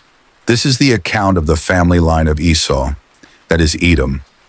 2. Esau took his wives from the women of Canaan, Adah daughter of Elon the Hittite, and Oholibamah daughter of Anah, and granddaughter of Zibeon the Hivite. 3. Also Basemath daughter of Ishmael, and sister of Nebaioth. 4. Adah bore Eliphaz to Esau. Basemath bore Reuel. 5. And Oholibamah bore Josh, Jalam, and Korah. These were the sons of Esau who were born to him in Canaan. 6. Esau took his wives and sons and daughters and all the members of his household, as well as his livestock and all his other animals, and all the goods he had acquired in Canaan, and moved to a land some distance from his brother Jacob. 7. Their possessions were too great for them to remain together. The land where they were staying could not support them both because of their livestock. 8. So Esau, that is Edom, settled in the hill country of Seir. 9. This is the account of the family line of Esau, the father of the Edomites in the hill country of Seir. 10. These are the names of Esau's sons: Eliphaz, the son of Esau's wife Adah, and Reuel, the son of Esau's wife Basemath. 11. The sons of Eliphaz: Teman, Omar, Zepho, Gatam, and Kenaz. 12. Esau's son Eliphaz also had a concubine named Timnah, who bore him Amalek. These were grandsons of Esau's wife Adah. 13. The sons of Reuel: Nahath, Zerah, Shammah, and Mizah. These were grandsons of Esau's wife Basemath. 14. The sons of Esau's wife Oholibamah, daughter of Anah and granddaughter of Zibeon, whom she bore to Esau: Jush, Jalam, and Korah. 15. These were the chiefs among Esau's descendants: the sons of Eliphaz, the firstborn of Esau, chiefs Teman, Omar, Zepho, Kenaz. 16. Korah, Gatam, and Amalek. These were the chiefs descended from Eliphaz in Edom. They were grandsons of Adah. 17. The sons of Esau's son Reuel, chiefs Nahath, Zerah, Shammah, and Mizah. These were the chiefs descended from Reuel in Edom. They were grandsons of Esau's wife Basemath. 18. The sons of Esau's wife Oholibamah, chiefs Jush, Jalam, and Korah. These were the chiefs descended from Esau's wife Oholibamah, daughter of Anah. 19. These were the sons of Esau, that is Edom, and these were their chiefs. 20. These were the sons of Seir the Horite, who were living in the region: Lotan, Shobal, Zibeon, Anah. 21. Dishon, Ezer, and Dishan. These sons of Seir and Edom were Horite chiefs. 22. The sons of Lotan, Hori and Homam. Timnah was Lotan's sister. 23. The sons of Shobal, Alvan, Manahath, Ebal, Shepho, and Onam. 24. The sons of Zibeon, Aya and Anah. This is the Anah who discovered the hot springs in the desert while he was grazing the donkeys of his father Zibeon. 25. The children of Anah, Dishon and Oholibamah, daughter of Anah. 26. The sons of Dishon, Hemdan, Ishban, Ithran, and Karen. 27. The sons of Ezer, Bilhan, Zavan, and Akan. 28. The sons of Dishon, Uz and Aaron. 29. These were the Horite chiefs: Lotan, Shobal, Zibeon, Anah. 30. Dishon, Ezer, and Dishan. These were the Horite chiefs according to their divisions in the land of Seir. The rulers of Edom. 31. These were the kings who reigned in Edom before any Israelite king reigned. 32. Bela son of Beor became king of Edom. His city was named Dinhaba. 33. When Bela died, Jobab, son of Zerah from Bozrah, succeeded him as king. 34. When Jobab died, Husham from the land of the Temanites succeeded him as king. 35. When Husham died, Hadad, son of Bedad, who defeated Midian in the country of Moab, succeeded him as king. His city was named Avith. 36. When Hadad died, Samlah from Masrekah succeeded him as king. 37. When Samlah died, Shaul from Rehoboth on the river succeeded him as king. 38. When Shaul died, Baal-Hanan, son of Akbor, succeeded him as king. 39. When Baal-Hanan, son of Akbor, died, Hadad succeeded him as king. His city was named Pau, and his wife's name was Mehetabel, daughter of Matred, the daughter of Mezahab. 40. These were the chiefs descended from Esau, by name according to their clans and regions: Timnah, Alva, Jetheth, 41 Oholibama, Elah, Pinon, 42 Kanaz, Taman, Mibzar, 43 Magdiel, and Iram. These were the chiefs of Edom, according to their settlements in the land they occupied. This is the family line of Esau, the father of the Edomites. Joseph's dreams. Chapter 37. Jacob lived in the land where his father had stayed, the land of Canaan. This is the account of Jacob's family line. Joseph, a young man of 17, was tending the flocks with his brothers, the sons of Bilhah and the sons of Zilpah, his father's wives, and he brought their father a bad report about them. Now Israel loved Joseph more than any of his other sons, because he had been born to him in his old age, and he made an ornate robe for him. 4. When his brothers saw that their father loved him more than any of them, they hated him and could not speak a kind word to him. 5. Joseph had a dream, and when he told it to his brothers, they hated him all the more. 6. He said to them, "Listen to this dream I had." 7. We were binding sheaves of grain out in the field, when suddenly my sheaf rose and stood upright, while your sheaves gathered around mine and bowed down to it. 8. His brothers said to him, "Do you intend to reign over us? Will you actually rule us?" And they hated him all the more because of his dream and what he had said. 9. Then he had another dream, and he told it to his brothers. "Listen," he said, "I had another dream, and this time the sun and moon and 11 stars were bowing down to me." 10. When he told his father as well as his brothers, his father rebuked him and said, "What is this dream you had? Will your mother and I and your brothers actually come and bow down to the ground before you?" 11. His brothers were jealous of him, but his father kept the matter in mind. Joseph sold by his brothers. 12. Now his brothers had gone to graze their father's flocks near Shechem. 13. And Israel said to Joseph, "As you know, your brothers are grazing the flocks near Shechem. Come, I am going to send you to them." "Very well," he replied. 14. So he said to him, "Go and see if all is well with your brothers and with the flocks, and bring word back to me." Then he sent him off from the valley of Hebron. When Joseph arrived at Shechem, 15 a man found him wandering around the fields and asked him, "What are you looking for?" 16. He replied, "I'm looking for my brothers. Can you tell me where they are grazing their flocks?" 17. "They have moved on from here," the man answered. "I heard them say, 'Let's go to Dothan.'" So Joseph went after his brothers and found them near Dothan. 18. But they saw him in the distance, and before he reached them, they plotted to kill him. 19. "Here comes that dreamer," they said to each other. 20. "Come now, let's kill him and throw him into one of these cisterns and say that a ferocious animal devoured him. Then we'll see what comes of his dreams." 21. When Reuben heard this, he tried to rescue him from their hands. "Let's not take his life," he said. 22. "Don't shed any blood.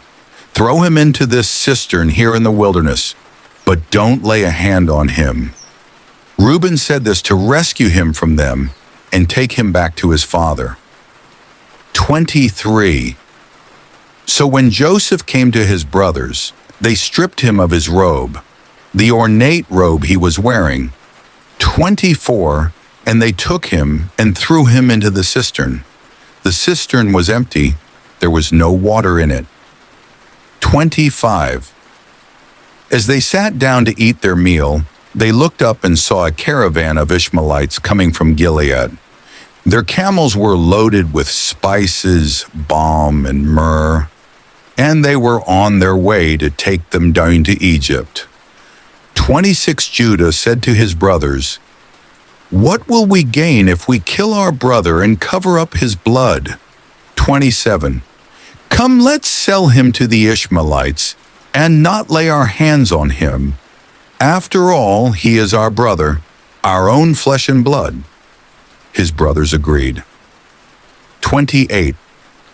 So when the Midianite merchants came by, his brothers pulled Joseph up out of the cistern and sold him for 20 shekels of silver to the Ishmaelites, who took him to Egypt. 29. When Reuben returned to the cistern and saw that Joseph was not there, he tore his clothes. 30. He went back to his brothers and said, "The boy isn't there. Where can I turn now?" 31. Then they got Joseph's robe, slaughtered a goat, and dipped the robe in the blood. 32. They took the ornate robe back to their father and said, "We found this. Examine it to see whether it is your son's robe." 33. He recognized it and said, "It is my son's robe. Some ferocious animal has devoured him. Joseph has surely been torn to pieces." 34. Then Jacob tore his clothes, put on sackcloth, and mourned for his son many days. 35. All his sons and daughters came to comfort him, but he refused to be comforted.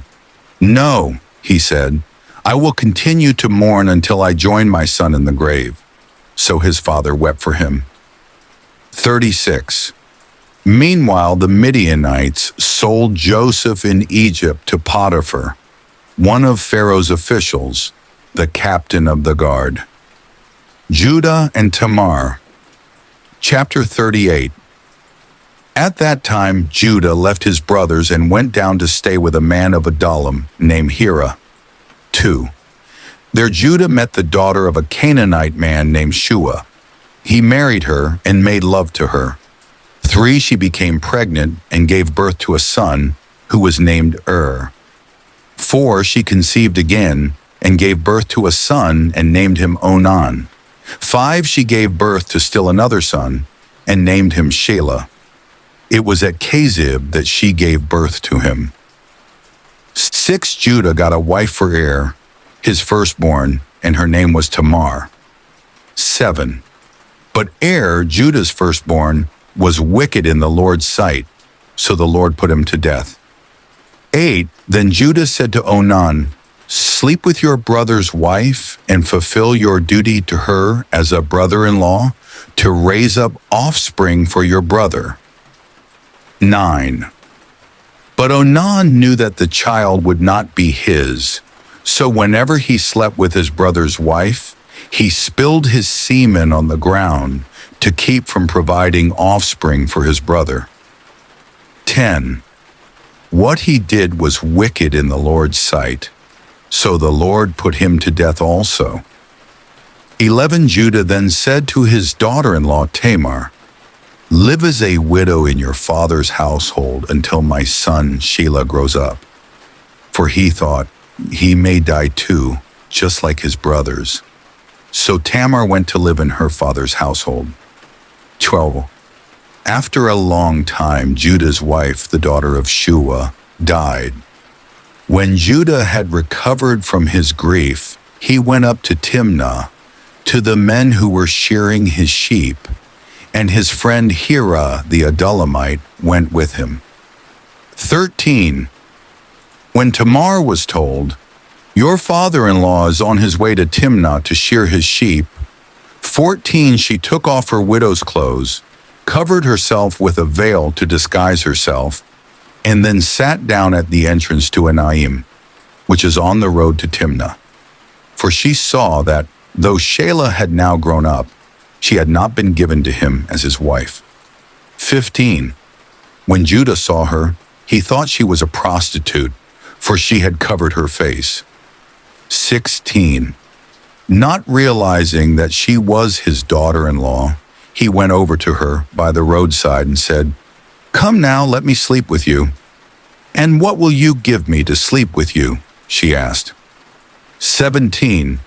"I'll send you a young goat from my flock," he said. "Will you give me something as a pledge until you send it?" she asked. 18. He said, "What pledge should I give you?"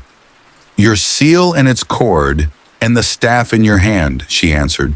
So he gave them to her and slept with her, and she became pregnant by him. 19. After she left, she took off her veil and put on her widow's clothes again. 20. Meanwhile, Judah sent the young goat by his friend the Adullamite in order to get his pledge back from the woman, but he did not find her. 21. He asked the men who lived there, "Where is the shrine prostitute who was beside the road at Enaim?" "There hasn't been any shrine prostitute here," they said. 22. So he went back to Judah and said, "I didn't find her." Besides, the men who lived there said, "There hasn't been any shrine prostitute here." 23. Then Judah said, "Let her keep what she has, or we will become a laughingstock. After all, I did send her this young goat, but you didn't find her." 24. About 3 months later, Judah was told, "Your daughter-in-law Tamar is guilty of prostitution, and as a result, she is now pregnant." Judah said, "Bring her out and have her burned to death." 25. As she was being brought out, she sent a message to her father-in-law. "I am pregnant by the man who owns these," she said, and she added, "See if you recognize whose seal and cord and staff these are." 26. Judah recognized them and said, "She is more righteous than I, since I wouldn't give her to my son Shelah." And he did not sleep with her again. 27. When the time came for her to give birth, there were twin boys in her womb. 28. As she was giving birth, one of them put out his hand, so the midwife took a scarlet thread and tied it on his wrist and said, "This one came out first." 29. But when he drew back his hand, his brother came out, and she said, "So this is how you have broken out." And he was named Perez. 30. Then his brother, who had the scarlet thread on his wrist, came out, and he was named Zerah. Joseph and Potiphar's wife. Chapter 39. Now Joseph had been taken down to Egypt. Potiphar, an Egyptian who was one of Pharaoh's officials, the captain of the guard, bought him from the Ishmaelites who had taken him there. 2. The Lord was with Joseph so that he prospered, and he lived in the house of his Egyptian master. 3. When his master saw that the Lord was with him, and that the Lord gave him success in everything he did, for Joseph found favor in his eyes and became his attendant, Potiphar put him in charge of his household, and he entrusted to his care everything he owned. 5. From the time he put him in charge of his household and of all that he owned, the Lord blessed the household of the Egyptian because of Joseph. The blessing of the Lord was on everything Potiphar had, both in the house and in the field. 6. So Potiphar left everything he had in Joseph's care. With Joseph in charge, he did not concern himself with anything except the food he ate. Now Joseph was well built and handsome. 7. And after a while his master's wife took notice of Joseph and said, "Come to bed with me." 8. But he refused. With me in charge, he told her, my master does not concern himself with anything in the house. Everything he owns he has entrusted to my care. 9. No one is greater in this house than I am. My master has withheld nothing from me except you, because you are his wife. How then could I do such a wicked thing and sin against God? 10. And though she spoke to Joseph day after day, he refused to go to bed with her or even be with her. 11. One day he went into the house to attend to his duties, and none of the household servants was inside. 12. She caught him by his cloak and said, "Come to bed with me." But he left his cloak in her hand and ran out of the house. 13. When she saw that he had left his cloak in her hand and had run out of the house, 14, she called her household servants. "Look," she said to them, "this Hebrew has been brought to us to make sport of us. He came in here to sleep with me, but I screamed." 15. When he heard me scream for help, he left his cloak beside me and ran out of the house. 16. She kept his cloak beside her until his master came home. 17. Then she told him this story. "That Hebrew slave you brought us came to me to make sport of me." 18. But as soon as I screamed for help, he left his cloak beside me and ran out of the house. 19. When his master heard the story, his wife told him, saying, "This is how your slave treated me." He burned with anger. 20. Joseph's master took him and put him in prison, the place where the king's prisoners were confined. But while Joseph was there in the prison, 21, the Lord was with him. He showed him kindness and granted him favor in the eyes of the prison warden. 22. So the warden put Joseph in charge of all those held in the prison, and he was made responsible for all that was done there. 23.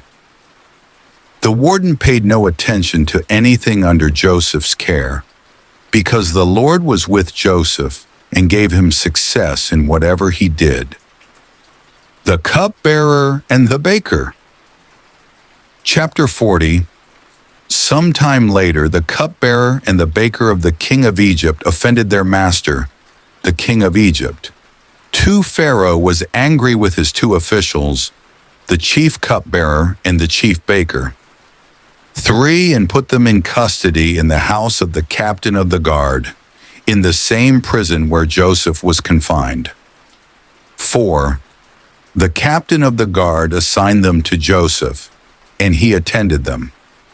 After they had been in custody for some time, 5 each of the 2 men, the cupbearer and the baker of the king of Egypt, who were being held in prison, had a dream the same night, and each dream had a meaning of its own. 6. When Joseph came to them the next morning, he saw that they were dejected. 7. So he asked Pharaoh's officials who were in custody with him in his master's house, "Why do you look so sad today?" 8. "We both had dreams," they answered, "but there is no one to interpret them." Then Joseph said to them, "Do not interpretations belong to God? Tell me your dreams." 9. So the chief cupbearer told Joseph his dream. He said to him, "In my dream I saw a vine in front of me, 10, and on the vine were 3 branches. As soon as it budded, it blossomed, and its clusters ripened into grapes. 11 Pharaoh's cup was in my hand, and I took the grapes, squeezed them into Pharaoh's cup, and put the cup in his hand." 12. "This is what it means," Joseph said to him. "The 3 branches are 3 days. 13. Within 3 days, Pharaoh will lift up your head and restore you to your position, and you will put Pharaoh's cup in his hand, just as you used to do when you were his cupbearer. 14. But when all goes well with you, Remember me and show me kindness. Mention me to Pharaoh and get me out of this prison. 15. I was forcibly carried off from the land of the Hebrews, and even here I have done nothing to deserve being put in a dungeon. 16. When the chief baker saw that Joseph had given a favorable interpretation, he said to Joseph, I too had a dream. On my head were 3 baskets of bread. 17. In the top basket were all kinds of baked goods for Pharaoh, but the birds were eating them out of the basket on my head. 18. This is what it means, Joseph said. The 3 baskets are 3 days. 19. Within 3 days, Pharaoh will lift off your head and impale your body on a pole, and the birds will eat away your flesh. 20. Now the 3rd day was Pharaoh's birthday, and he gave a feast for all his officials. He lifted up the heads of the chief cupbearer and the chief baker in the presence of his officials. 21. He restored the chief cupbearer to his position, so that he once again put the cup into Pharaoh's hand. 22. But he impaled the chief baker, just as Joseph had said to them in his interpretation. 23. The chief cupbearer, however, did not remember Joseph. He forgot him. Pharaoh's dreams. Chapter 41. When 2 full years had passed, Pharaoh had a dream. He was standing by the Nile. 2 when out of the river there came up 7 cows, sleek and fat, and they grazed among the reeds. 3 after them, 7 other cows, ugly and gaunt, came up out of the Nile and stood beside those on the riverbank. 4. And the cows that were ugly and gaunt ate up the 7 sleek fat cows. Then Pharaoh woke up. 5. He fell asleep again and had a second dream. 7 heads of grain, healthy and good, were growing on a single stalk. 6 after them, 7 other heads of grain sprouted, thin and scorched by the east wind. 7. The thin heads of grain swallowed up the 7 healthy full heads. Then Pharaoh woke up. It had been a dream. 8. In the morning his mind was troubled, so he sent for all the magicians and wise men of Egypt. Pharaoh told them his dreams, but no one could interpret them for him. 9. Then the chief cupbearer said to Pharaoh, Today I am reminded of my shortcomings. 10 Pharaoh was once angry with his servants, and he imprisoned me and the chief baker in the house of the captain of the guard. 11. Each of us had a dream the same night, and each dream had a meaning of its own. 12. Now a young Hebrew was there with us, a servant of the captain of the guard. We told him our dreams, and he interpreted them for us, giving each man the interpretation of his dream. 13. And things turned out exactly as he interpreted them to us. I was restored to my position, and the other man was impaled. 14. So Pharaoh sent for Joseph, and he was quickly brought from the dungeon. When he had shaved and changed his clothes, he came before Pharaoh. 15. Pharaoh said to Joseph, I had a dream, and no one can interpret it. But I have heard it said of you that when you hear a dream, you can interpret it. 16. I cannot do it, Joseph replied to Pharaoh, but God will give Pharaoh the answer he desires. 17. Then Pharaoh said to Joseph, In my dream I was standing on the bank of the Nile. 18 When out of the river there came up 7 cows, fat and sleek, and they grazed among the reeds. 19 after them, 7 other cows came up, scrawny and very ugly and lean. I had never seen such ugly cows in all the land of Egypt. 20. The lean, ugly cows ate up the 7 fat cows that came up first. 21. But even after they ate them, no one could tell that they had done so. They looked just as ugly as before. Then I woke up. 22. In my dream, I saw 7 heads of grain, full and good, growing on a single stalk. 23 after them, 7 other heads sprouted, withered and thin and scorched by the east wind. 24. The thin heads of grain swallowed up the 7 good heads. I told this to the magicians, but none of them could explain it to me. 25. Then Joseph said to Pharaoh, "The dreams of Pharaoh are one and the same. God has revealed to Pharaoh what he is about to do." 26. The 7 good cows are 7 years, and the 7 good heads of grain are 7 years. It is one and the same dream. 27. The 7 lean, ugly cows that came up afterward are 7 years, and so are the 7 worthless heads of grain scorched by the east wind. They are 7 years of famine. 28. It is just as I said to Pharaoh. God has shown Pharaoh what he is about to do. 29 7 years of great abundance are coming throughout the land of Egypt. 30 but 7 years of famine will follow them. Then all the abundance in Egypt will be forgotten, and the famine will ravage the land. 31. The abundance in the land will not be remembered, because the famine that follows it will be so severe. 32. The reason the dream was given to Pharaoh in 2 forms is that the matter has been firmly decided by God, and God will do it soon. 33. And now let Pharaoh look for a discerning and wise man and put him in charge of the land of Egypt. 34. Let Pharaoh appoint commissioners over the land to take 1/5 of the harvest of Egypt during the 7 years of abundance. 35. They should collect all the food of these good years that are coming and store up the grain under the authority of Pharaoh, to be kept in the cities for food. 36. This food should be held in reserve for the country, to be used during the 7 years of famine that will come upon Egypt, so that the country may not be ruined by the famine. 37. The plan seemed good to Pharaoh and to all his officials. 38. So Pharaoh asked them, "Can we find anyone like this man, one in whom is the Spirit of God?" 39. Then Pharaoh said to Joseph, "Since God has made all this known to you, there is no one so discerning and wise as you." 40. You shall be in charge of my palace, and all my people are to submit to your orders.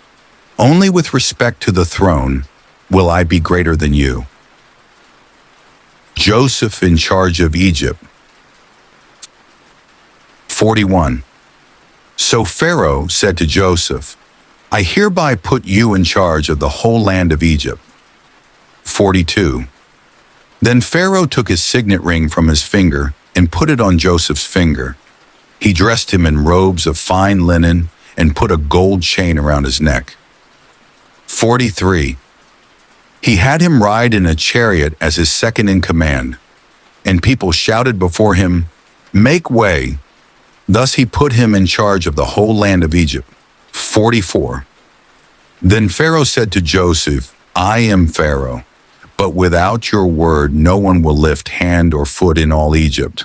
45. Pharaoh gave Joseph the name Zaphanath-Paneah, and gave him Asenath, daughter of Potipharah, priest of On, to be his wife. And Joseph went throughout the land of Egypt. 46. Joseph was 30 years old when he entered the service of Pharaoh, king of Egypt. And Joseph went out from Pharaoh's presence and traveled throughout Egypt.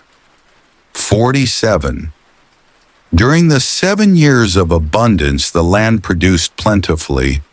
48. Joseph collected all the food produced in those 7 years of abundance in Egypt and stored it in the cities. In each city, he put the food grown in the fields surrounding it. 49. Joseph stored up huge quantities of grain, like the sand of the sea. It was so much that he stopped keeping records because it was beyond measure. 50, before the years of famine came, 2 sons were born to Joseph by Asenath, daughter of Potipharah, priest of On. 51, Joseph named his firstborn Manasseh and said, "It is because God has made me forget all my trouble and all my father's household." 52. The second son he named Ephraim and said, "It is because God has made me fruitful in the land of my suffering." 53. The 7 years of abundance in Egypt came to an end. 54, and the 7 years of famine began. Just as Joseph had said, there was famine in all the other lands, but in the whole land of Egypt there was food. 55. When all Egypt began to feel the famine, the people cried to Pharaoh for food. Then Pharaoh told all the Egyptians, "Go to Joseph and do what he tells you." 56. When the famine had spread over the whole country, Joseph opened all the storehouses and sold grain to the Egyptians, for the famine was severe throughout Egypt. 57. And all the world came to Egypt to buy grain from Joseph, because the famine was severe everywhere. Joseph's brothers go to Egypt. Chapter 42. When Jacob learned that there was grain in Egypt, he said to his sons, "Why do you just keep looking at each other?" 2. He continued, "I have heard that there is grain in Egypt. Go down there and buy some for us, so that we may live and not die." 3. Then 10 of Joseph's brothers went down to buy grain from Egypt. 4. But Jacob did not send Benjamin, Joseph's brother, with the others, because he was afraid that harm might come to him. 5. So Israel's sons were among those who went to buy grain, for there was famine in the land of Canaan also. 6. Now Joseph was the governor of the land, the person who sold grain to all its people. So when Joseph's brothers arrived, they bowed down to him with their faces to the ground. 7. As soon as Joseph saw his brothers, he recognized them, but he pretended to be a stranger and spoke harshly to them. "Where do you come from?" he asked. "From the land of Canaan," they replied, "to buy food." 8. Although Joseph recognized his brothers, they did not recognize him. 9. Then he remembered his dreams about them and said to them, "You are spies. You have come to see where our land is unprotected." 10. "No, my lord," they answered. "Your servants have come to buy food." 11. "We are all the sons of one man. Your servants are honest men, not spies." 12. "No," he said to them, "you have come to see where our land is unprotected." 13. But they replied, "Your servants were 12 brothers, the sons of one man, who lives in the land of Canaan. The youngest is now with our father, and one is no more." 14. Joseph said to them, "It is just as I told you, you are spies." 15. And this is how you will be tested. As surely as Pharaoh lives, you will not leave this place unless your youngest brother comes here. 16. Send one of your number to get your brother. The rest of you will be kept in prison, so that your words may be tested to see if you are telling the truth. If you are not, then as surely as Pharaoh lives, you are spies. 17. And he put them all in custody for 3 days. 18. On the 3rd day, Joseph said to them, "Do this and you will live, for I fear God." 19. If you are honest men, let one of your brothers stay here in prison, while the rest of you go and take grain back for your starving households. 20. But you must bring your youngest brother to me, so that your words may be verified, and that you may not die. This they proceeded to do. 21. They said to one another, Surely we are being punished because of our brother. We saw how distressed he was when he pleaded with us for his life, but we would not listen. That's why this distress has come on us." 22 Reuben replied, "Didn't I tell you not to sin against the boy? But you wouldn't listen. Now we must give an accounting for his blood." 23. They did not realize that Joseph could understand them, since he was using an interpreter. 24. He turned away from them and began to weep, but then came back and spoke to them again. He had Simeon taken from them and bound before their eyes. 25. Joseph gave orders to fill their bags with grain, to put each man's silver back in his sack, and to give them provisions for their journey. After this was done for them, 26, they loaded their grain on their donkeys and left. 27. At the place where they stopped for the night, one of them opened his sack to get feed for his donkey, and he saw his silver in the mouth of his sack. 28. "My silver has been returned," he said to his brothers. "Here it is in my sack." Their hearts sank, and they turned to each other, trembling, and said, "What is this that God has done to us?" 29. When they came to their father Jacob in the land of Canaan, they told him all that had happened to them. They said, 30. "The man who is lord over the land spoke harshly to us and treated us as though we were spying on the land." 31. "But we said to him, 'We are honest men. We are not spies.' 32. "We were 12 brothers, sons of one father. One is no more, and the youngest is now with our father in Canaan." 33. "Then the man who is lord over the land said to us, 'This is how I will know whether you are honest men. Leave one of your brothers here with me and take food for your starving households and go.' 34. "But bring your youngest brother to me so I will know that you are not spies but honest men. Then I will give your brother back to you, and you can trade in the land."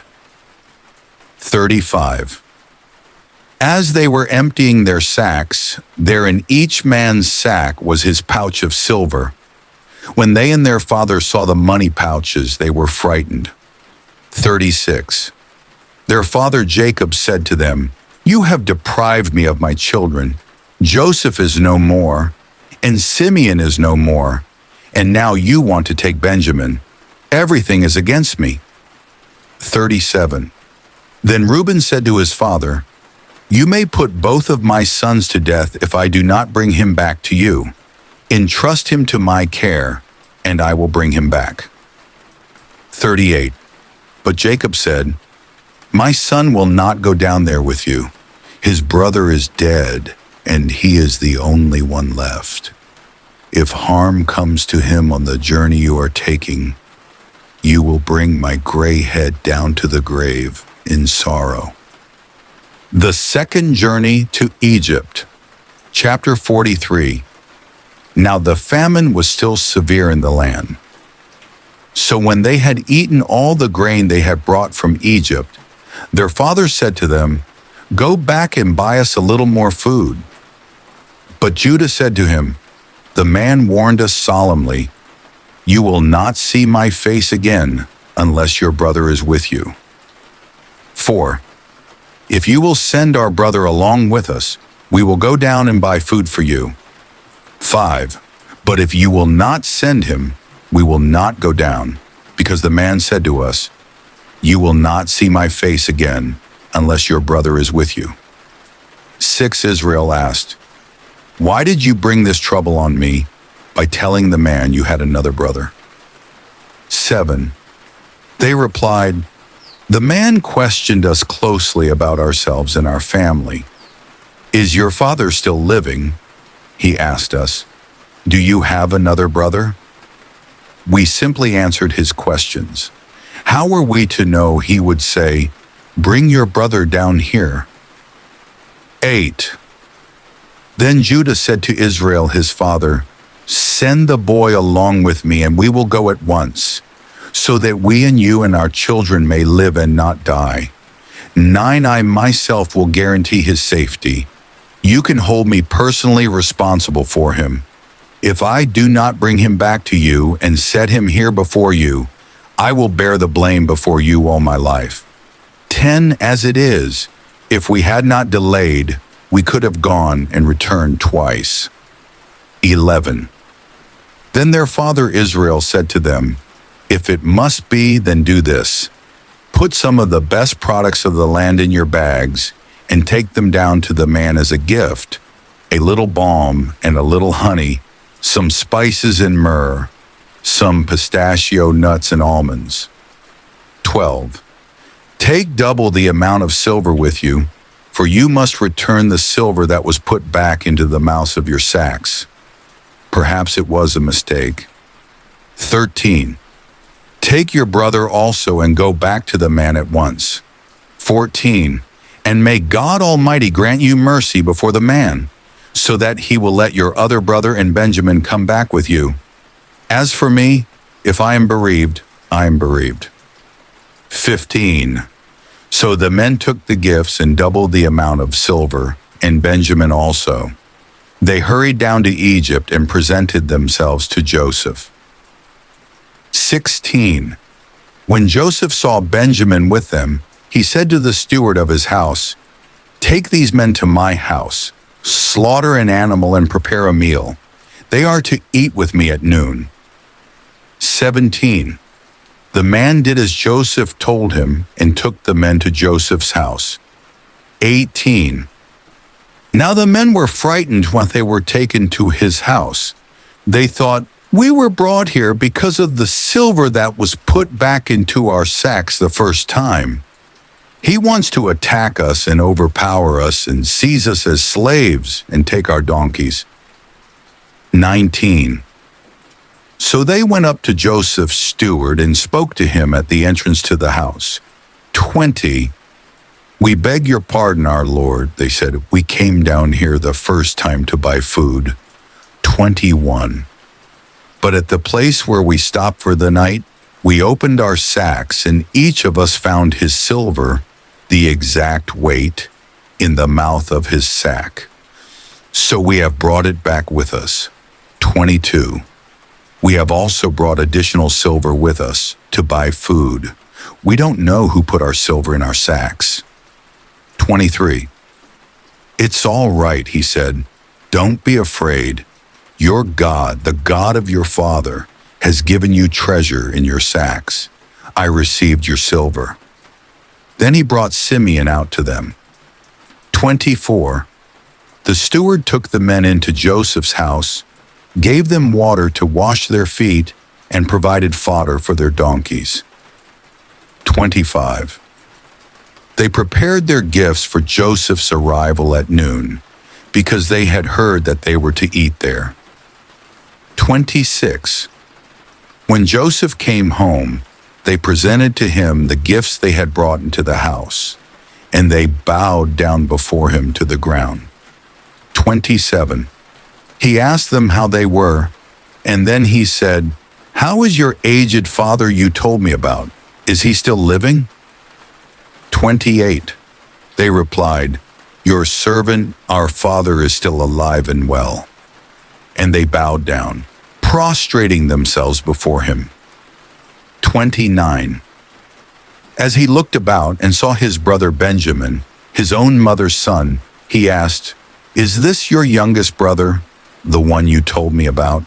And he said, "God be gracious to you, my son." 30. Deeply moved at the sight of his brother, Joseph hurried out and looked for a place to weep. He went into his private room and wept there. 31. After he had washed his face, he came out, and controlling himself said, "Serve the food." 32. They served him by himself, the brothers by themselves, and the Egyptians who ate with him by themselves. because Egyptians could not eat with Hebrews, for that is detestable to Egyptians. 33. The men had been seated before him in the order of their ages, from the firstborn to the youngest, and they looked at each other in astonishment. 34. When portions were served to them from Joseph's table, Benjamin's portion was 5 times as much as anyone else's, so they feasted and drank freely with him. A silver cup in a sack. Chapter 44. Now Joseph gave these instructions to the steward of his house. Fill the men's sacks with as much food as they can carry, and put each man's silver in the mouth of his sack. 2. Then put my cup, the silver one, in the mouth of the youngest one's sack, along with the silver for his grain. And he did as Joseph said. 3. As morning dawned, the men were sent on their way with their donkeys. 4. They had not gone far from the city when Joseph said to his steward, "Go after those men at once, and when you catch up with them, say to them, 'Why have you repaid good with evil?' 5. Isn't this the cup my master drinks from and also uses for divination? This is a wicked thing you have done." 6. When he caught up with them, he repeated these words to them. 7. But they said to him, "Why does my lord say such things? Far be it from your servants to do anything like that."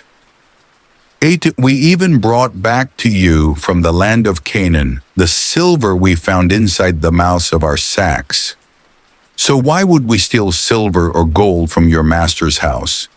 9. If any of your servants is found to have it, he will die, and the rest of us will become my lord's slaves. 10. Very well then, he said, let it be as you say. Whoever is found to have it will become my slave. The rest of you will be free from blame. 11. Each of them quickly lowered his sack to the ground and opened it. 12. Then the steward proceeded to search, beginning with the oldest and ending with the youngest.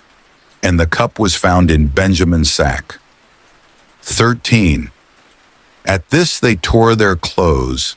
Then they all loaded their donkeys and returned to the city. 14. Joseph was still in the house when Judah and his brothers came in, and they threw themselves to the ground before him. 15. Joseph said to them, "What is this you have done? Don't you know that a man like me can find things out by divination?" 16. What can we say to my lord? Judah replied. What can we say? How can we prove our innocence? God has uncovered your servant's guilt. We are now my lord's slaves, we ourselves and the one who was found to have the cup. 17. But Joseph said, Far be it from me to do such a thing. Only the man who was found to have the cup will become my slave. The rest of you, go back to your father in peace. 18. Then Judah went up to him and said, Pardon your servant, my lord. Let me speak a word to my lord. Do not be angry with your servant, though you are equal to Pharaoh himself. 19. My lord asked his servants, Do you have a father or a brother? 20. And we answered, We have an aged father, and there is a young son born to him in his old age. His brother is dead, and he is the only one of his mother's sons left, and his father loves him. 21. Then you said to your servants, Bring him down to me so I can see him for myself. 22. And we said to my lord, The boy cannot leave his father. If he leaves him, his father will die. 23. But you told your servants, Unless your youngest brother comes down with you, you will not see my face again. 24. When we went back to your servant my father, we told him what my lord had said. 25. Then our father said, Go back and buy a little more food. 26. But we said we cannot go down. Only if our youngest brother is with us will we go. We cannot see the man's face unless our youngest brother is with us. 27.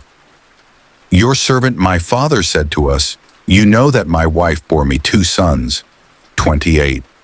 One of them went away from me, and I said, he has surely been torn to pieces, and I have not seen him since.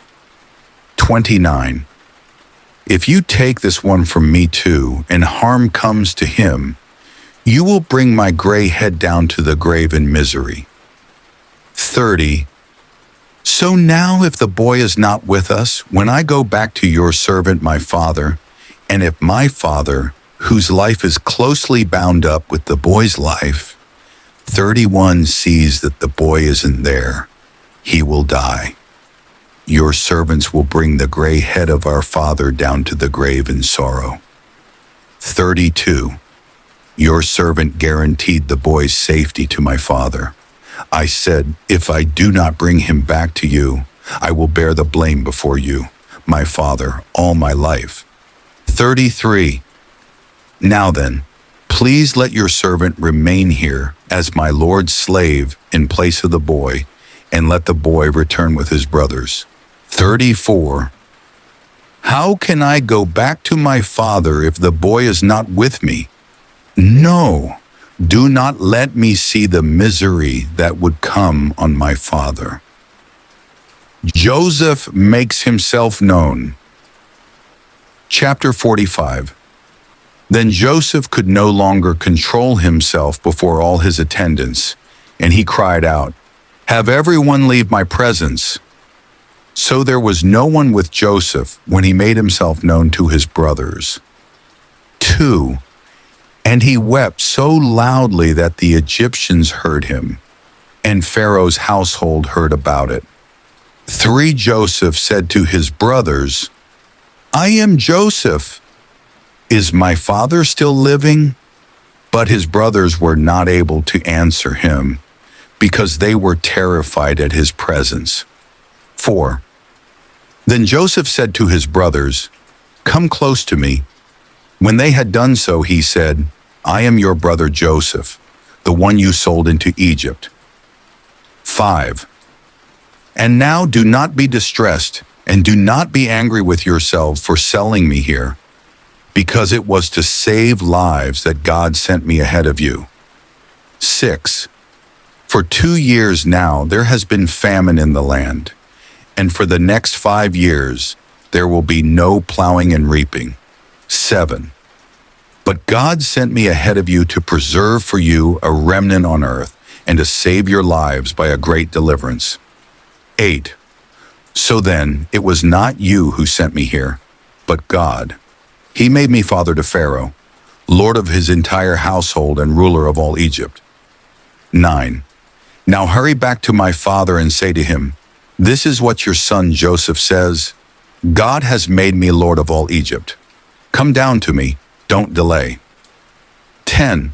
You shall live in the region of Goshen and be near me, you, your children and grandchildren, your flocks and herds, and all you have. 11. I will provide for you there, because 5 years of famine are still to come. Otherwise, you and your household and all who belong to you will become destitute. 12. You can see for yourselves, and so can my brother Benjamin, that it is really I who am speaking to you. 13. Tell my father about all the honor accorded me in Egypt, and about everything you have seen, and bring my father down here quickly. 14. Then he threw his arms around his brother Benjamin and wept, and Benjamin embraced him, weeping. 15. And he kissed all his brothers and wept over them. Afterward his brothers talked with him. 16. When the news reached Pharaoh's palace that Joseph's brothers had come, Pharaoh and all his officials were pleased. 17. Pharaoh said to Joseph, tell your brothers, do this, load your animals and return to the land of Canaan. 18. And bring your father and your families back to me. I will give you the best of the land of Egypt, and you can enjoy the fat of the land. 19. You are also directed to tell them, do this. Take some carts from Egypt for your children and your wives, and get your father and come. 20. Never mind about your belongings, because the best of all, Egypt will be yours. 21. So the sons of Israel did this. Joseph gave them carts, as Pharaoh had commanded, and he also gave them provisions for their journey. 22. To each of them he gave new clothing, but to Benjamin he gave 300 shekels of silver and 5 sets of clothes. 23. And this is what he sent to his father: 10 donkeys loaded with the best things of Egypt, and 10 female donkeys loaded with grain and bread and other provisions for his journey. 24. Then he sent his brothers away, and as they were leaving, he said to them, don't quarrel on the way. 25. So they went up out of Egypt and came to their father Jacob in the land of Canaan. 26. They told him, Joseph is still alive. In fact, he is ruler of all Egypt. Jacob was stunned.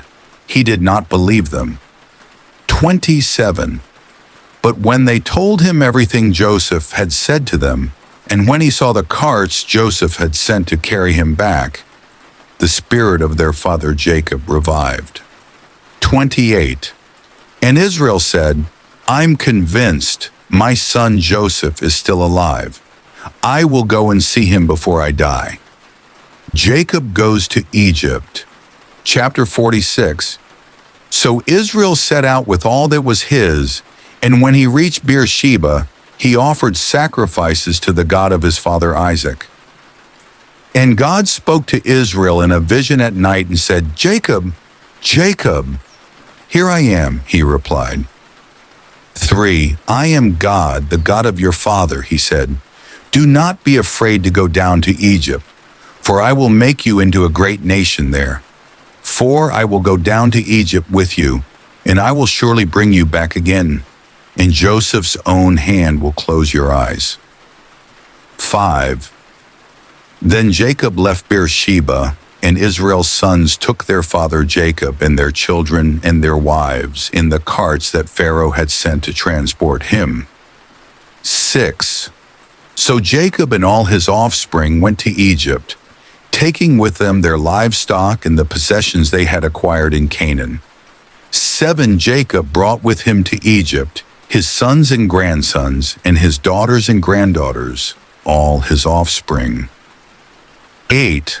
These are the names of the sons of Israel, Jacob and his descendants, who went to Egypt: Reuben, the firstborn of Jacob. 9. The sons of Reuben, Hanok, Palu, Hezron, and Carmi. 10. The sons of Simeon, Jemuel, Jamin, Ohad, Jachin, Zohar, and Shaul, the son of a Canaanite woman. 11. The sons of Levi, Gershon, Kohath, and Merari. 12. The sons of Judah, Onan, Shelah, Perez, and Zerah, but and Onan had died in the land of Canaan. The sons of Perez, Hezron, and Hamel. 13. The sons of Issachar, Tola, Pua, Jashub, and Shimron. 14. The sons of Zebulun, Sered, Elon, and Jalil. 15. These were the sons Leah bore to Jacob in Paddan Aram, besides his daughter Dinah. These sons and daughters of his were 33 in all. 16. The sons of Gad, Zephon, Haggi, Shuni, Esbon, Eri, Arodi, and Areli. 17. The sons of Asher, Imnah, Ishva, Ishvi, and Beriah. Their sister was Sarah. The sons of Beriah, Heber and Malchiel. 18. These were the children born to Jacob by Zilpah, whom Laban had given to his daughter Leah. 16 in all. 19. The sons of Jacob's wife Rachel, Joseph, and Benjamin. 20. In Egypt, Manasseh and Ephraim were born to Joseph by Asenath, daughter of Potipharah, priest of On. 21. The sons of Benjamin, Bela, Becher, Ashbel, Gera, Naaman, Ehi, Rosh, Muppim, Huppim, and Ard. 22. These were the sons of Rachel who were born to Jacob, 14 in all. 23, the son of Dan, Hushim. 24, the sons of Naphtali, Jasiel, Guni, Jezer, and Shillem. And 25, these were the sons born to Jacob by Bilhah, whom Laban had given to his daughter Rachel. 7 in all. 26, all those who went to Egypt with Jacob, those who were his direct descendants, not counting his sons' wives, numbered 66 persons. 27, with the 2 sons who had been born to Joseph in Egypt. The members of Jacob's family which went to Egypt were 70 in all. 28, now Jacob sent Judah ahead of him to Joseph to get directions to Goshen. When they arrived in the region of Goshen, 29 Joseph had his chariot made ready and went to Goshen to meet his father Israel. As soon as Joseph appeared before him, he threw his arms around his father and wept for a long time. 30 Israel said to Joseph, now I am ready to die, since I have seen for myself that you are still alive. 31. Then Joseph said to his brothers and to his father's household, I will go up and speak to Pharaoh, and will say to him, my brothers and my father's household, who were living in the land of Canaan, have come to me. 32. The men are shepherds, they tend livestock, and they have brought along their flocks and herds and everything they own. 33. When Pharaoh calls you in and asks, what is your occupation? 34, you should answer, your servants have tended livestock from our boyhood on, just as our fathers did. Then you will be allowed to settle in the region of Goshen, for all shepherds are detestable to the Egyptians. Chapter 47, Joseph went and told Pharaoh, my father and brothers, with their flocks and herds and everything they own, have come from the land of Canaan and are now in Goshen. 2. He chose 5 of his brothers and presented them before Pharaoh. 3. Pharaoh asked the brothers, what is your occupation? Your servants are shepherds, they replied to Pharaoh, just as our fathers were. 4. They also said to him, we have come to live here for a while, because the famine is severe in Canaan, and your servants' flocks have no pasture. So now please let your servants settle in Goshen. 5. Pharaoh said to Joseph, your father and your brothers have come to you. 6, and the land of Egypt is before you. Settle your father and your brothers in the best part of the land. Let them live in Goshen. And if you know of any among them with special ability, put them in charge of my own livestock.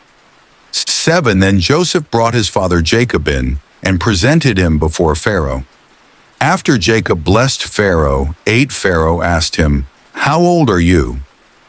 9. And Jacob said to Pharaoh, the years of my pilgrimage are 130. My years have been few and difficult, and they do not equal the years of the pilgrimage of my fathers. 10. Then Jacob blessed Pharaoh and went out from his presence. 11.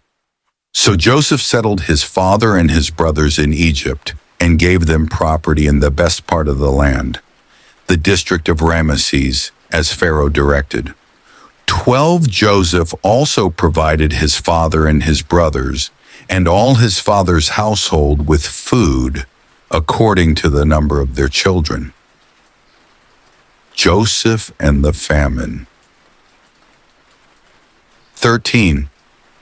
There was no food, however, in the whole region because the famine was severe. Both Egypt and Canaan wasted away because of the famine. 14. Joseph collected all the money that was to be found in Egypt and Canaan in payment for the grain they were buying, and he brought it to Pharaoh's palace. 15. When the money of the people of Egypt and Canaan was gone, all Egypt came to Joseph and said, give us food. Why should we die before your eyes? Our money is all gone. 16. Then bring your livestock, said Joseph. I will sell you food in exchange for your livestock, since your money is gone. 17. So they brought their livestock to Joseph, and he gave them food in exchange for their horses, their sheep and goats, their cattle and donkeys, and he brought them through that year with food in exchange for all their livestock. 18. When that year was over, they came to him the following year and said, "We cannot hide from our Lord the fact that since our money is gone and our livestock belongs to you, there is nothing left for our Lord except our bodies and our land." 19. Why should we perish before your eyes, we and our land as well? Buy us and our land in exchange for food, and we with our land will be in bondage to Pharaoh. Give us seed so that we may live and not die, and that the land may not become desolate. 20. So Joseph bought all the land in Egypt for Pharaoh. The Egyptians, one and all, sold their fields because the famine was too severe for them. The land became Pharaoh's. 21. And Joseph reduced the people to servitude from one end of Egypt to the other. 22. However, he did not buy the land of the priests because they received a regular allotment from Pharaoh and had food enough from the allotment Pharaoh gave them. That is why they did not sell their land. 23. Joseph said to the people, "Now that I have bought you and your land today for Pharaoh, here is seed for you so you can plant the ground." 24. But when the crop comes in, give a fifth of it to Pharaoh. The other 4/5 you may keep as seed for the fields, and as food for yourselves and your households and your children. 25. You have saved our lives, they said. May we find favor in the eyes of our Lord. We will be in bondage to Pharaoh. 26. So Joseph established it as a law concerning land in Egypt, still in force today, that a fifth of the produce belongs to Pharaoh. It was only the land of the priests that did not become Pharaoh's. 27. Now the Israelites settled in Egypt in the region of Goshen. They acquired property there and were fruitful and increased greatly in number. 28. Jacob lived in Egypt 17 years, and the years of his life were 147. 29. When the time drew near for Israel to die, he called for his son Joseph and said to him, "If I have found favor in your eyes, put your hand under my thigh and promise that you will show me kindness and faithfulness. Do not bury me in Egypt." 30. But when I rest with my fathers, carry me out of Egypt and bury me where they are buried. "I will do as you say," he said. 31. Swear to me, he said. Then Joseph swore to him, and Israel worshipped as he leaned on the top of his staff. Manasseh and Ephraim. Chapter 48. Sometime later Joseph was told, "Your father is ill." So he took his 2 sons Manasseh and Ephraim along with him. When Jacob was told, "Your son Joseph has come to you," Israel rallied his strength and sat up on the bed. 3. Jacob said to Joseph, "God Almighty appeared to me at Luz in the land of Canaan, and there he blessed me and said to me, 'I am going to make you fruitful and increase your numbers. I will make you a community of peoples, and I will give this land as an everlasting possession to your descendants after you.' 5. Now then, your 2 sons born to you in Egypt before I came to you here will be reckoned as mine. Ephraim and Manasseh will be mine, just as Reuben and Simeon are mine. 6. Any children born to you after them will be yours. In the territory they inherit, they will be reckoned under the names of their brothers. 7. As I was returning from Padan, to my sorrow Rachel died in the land of Canaan, while we were still on the way, a little distance from Ephrath. So I buried her there beside the road to Ephrath, that is, Bethlehem. 8. When Israel saw the sons of Joseph, he asked, "Who are these?" 9.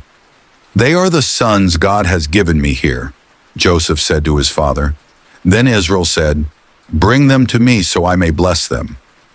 10. Now Israel's eyes were failing because of old age, and he could hardly see. So Joseph brought his sons close to him, and his father kissed them and embraced them. 11. Israel said to Joseph, "I never expected to see your face again, and now God has allowed me to see your children too." 12. Then Joseph removed them from Israel's knees and bowed down with his face to the ground. 13. And Joseph took both of them, Ephraim on his right toward Israel's left hand, and Manasseh on his left toward Israel's right hand, and brought them close to him. 14. But Israel reached out his right hand and put it on Ephraim's head, though he was the younger. And crossing his arms, he put his left hand on Manasseh's head, even though Manasseh was the firstborn. 15. Then he blessed Joseph and said, "May the God before whom my fathers Abraham and Isaac walked faithfully, the God who has been my shepherd all my life to this day, 16. The angel who has delivered me from all harm, may he bless these boys. May they be called by my name and the names of my fathers Abraham and Isaac, and may they increase greatly on the earth." 17. When Joseph saw his father placing his right hand on Ephraim's head, he was displeased. So he took hold of his father's hand to move it from Ephraim's head to Manasseh's head. 18. Joseph said to him, "No, my father, this one is the firstborn. Put your right hand on his head." 19. But his father refused and said, "I know, my son, I know. He too will become a people, and he too will become great. Nevertheless, his younger brother will be greater than he, and his descendants will become a group of nations." 20. He blessed them that day and said, "In your name will Israel pronounce this blessing. May God make you like Ephraim and Manasseh." So he put Ephraim ahead of Manasseh. 21. Then Israel said to Joseph, "I am about to die, but God will be with you and take you back to the land of your fathers." 22. And to you I give one more ridge of land than to your brothers, the ridge I took from the Amorites with my sword and my bow. Jacob blesses his sons. Chapter 49. Then Jacob called for his sons and said, "Gather around so I can tell you what will happen to you in days to come." 2. Assemble and listen, sons of Jacob. Listen to your father Israel. 3. Reuben, you are my firstborn, my might, the first sign of my strength, excelling in honor, excelling in power. 4. Turbulent as the waters, you will no longer excel, for you went up onto your father's bed, onto my couch, and defiled it. 5. Simeon and Levi are brothers. Their swords are weapons of violence. 6. Let me not enter their council.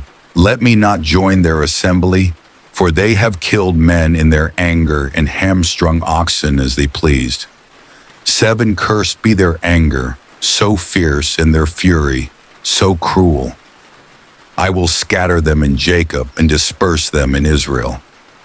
8. Judah, your brothers will praise you. Your hand will be on the neck of your enemies. Your father's sons will bow down to you. 9. You are a lion's cub, Judah.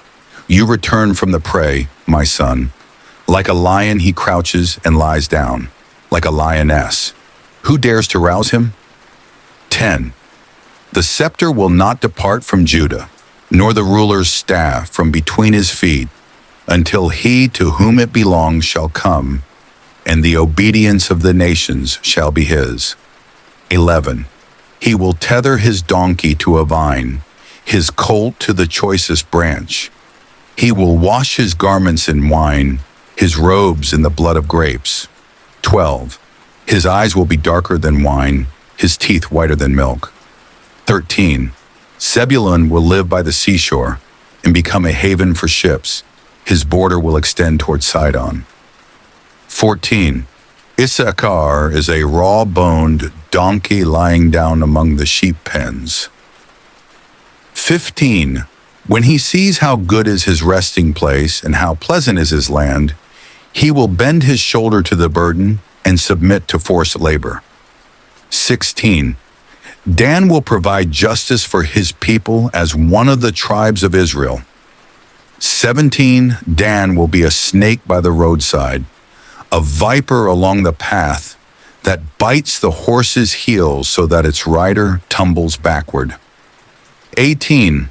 I look for your deliverance, Lord. 19. Gad will be attacked by a band of raiders, but he will attack them at their heels. 20. Asher's food will be rich. He will provide delicacies fit for a king. 21. Naphtali is a doe set free that bears beautiful fawns. 22. Joseph is a fruitful vine near a spring, whose branches climb over a wall. 23. With bitterness, archers attacked him. They shot at him with hostility. 24. But his bow remained steady, his strong arm stayed limber, because of the hand of the mighty one of Jacob, because of the shepherd, the rock of Israel. 25. Because of your father's God, who helps you because of the Almighty, who blesses you with blessings of the skies above, blessings of the deep springs below, blessings of the breast and womb. 26. Your father's blessings are greater than the blessings of the ancient mountains, than the bounty of the age-old hills. Let all these rest on the head of Joseph, on the brow of the prince among his brothers. 27. Benjamin is a ravenous wolf. In the morning he devours the prey, in the evening he divides the plunder. 28. All these are the 12 tribes of Israel, and this is what their father said to them when he blessed them, giving each the blessing appropriate to him. The death of Jacob. 29. Then he gave them these instructions. I am about to be gathered to my people. Bury me with my fathers in the cave, in the field of Ephron the Hittite. 30 the cave in the field of Machpelah, near Mamre in Canaan, which Abraham bought along with the field as a burial place from Ephron the Hittite. 31. There Abraham and his wife Sarah were buried. There Isaac and his wife Rebekah were buried, and there I buried Leah. 32. The field and the cave in it were bought from the Hittites. 33. When Jacob had finished giving instructions to his sons, he drew his feet up into the bed, breathed his last, and was gathered to his people. Chapter 50. Joseph threw himself on his father and wept over him and kissed him. So then Joseph directed the physicians in his service to embalm his father Israel.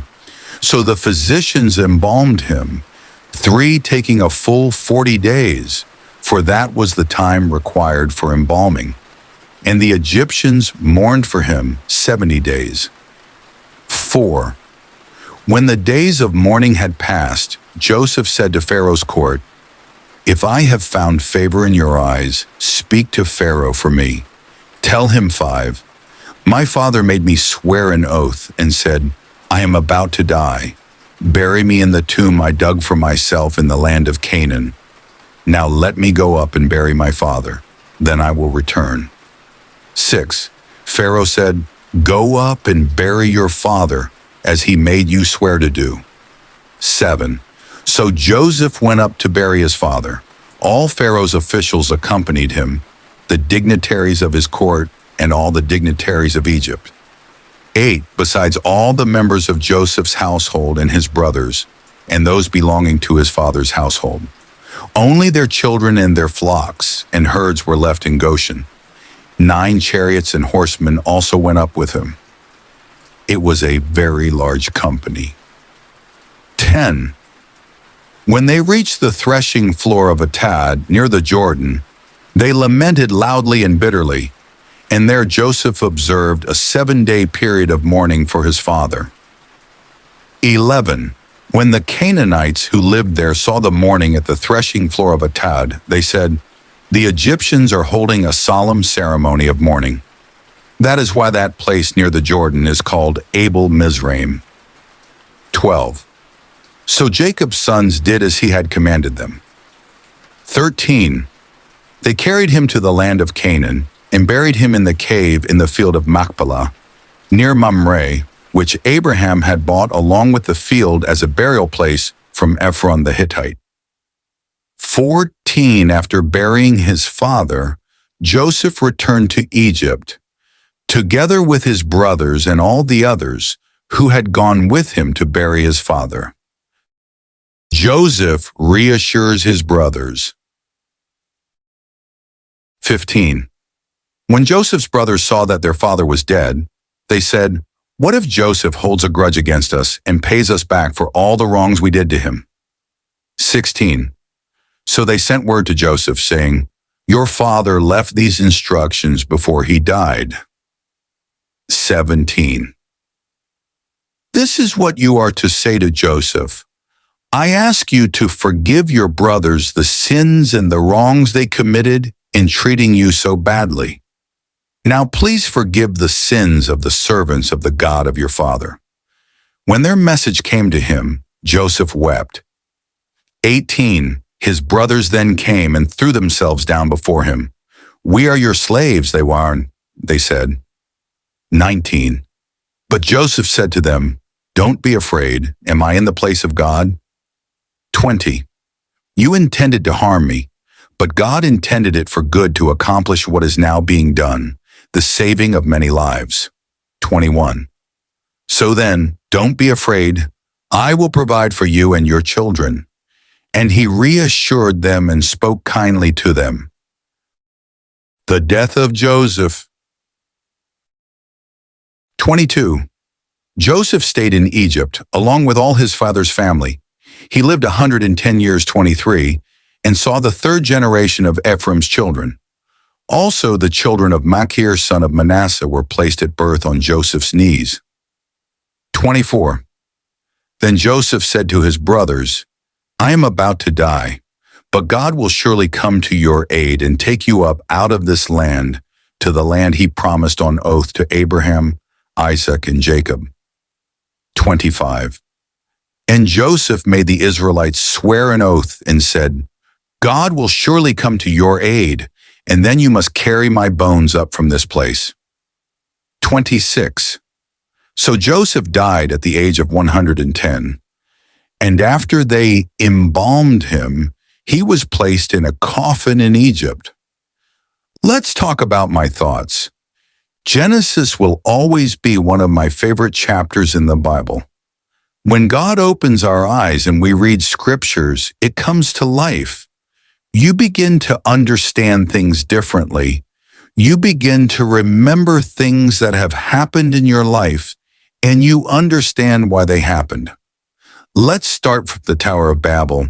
We see the power of unity and collaboration play out, even after the fall of man. The Bible says 1 will chase 1,000, and 2 will put 10,000 to flight. When people come together in one accord, God said nothing they plan to do will be impossible.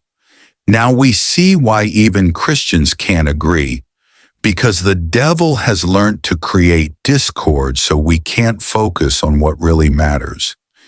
The Bible goes on to list Abram's family, and then I discovered Terah was who started the journey to Canaan, but then he settled in Haran.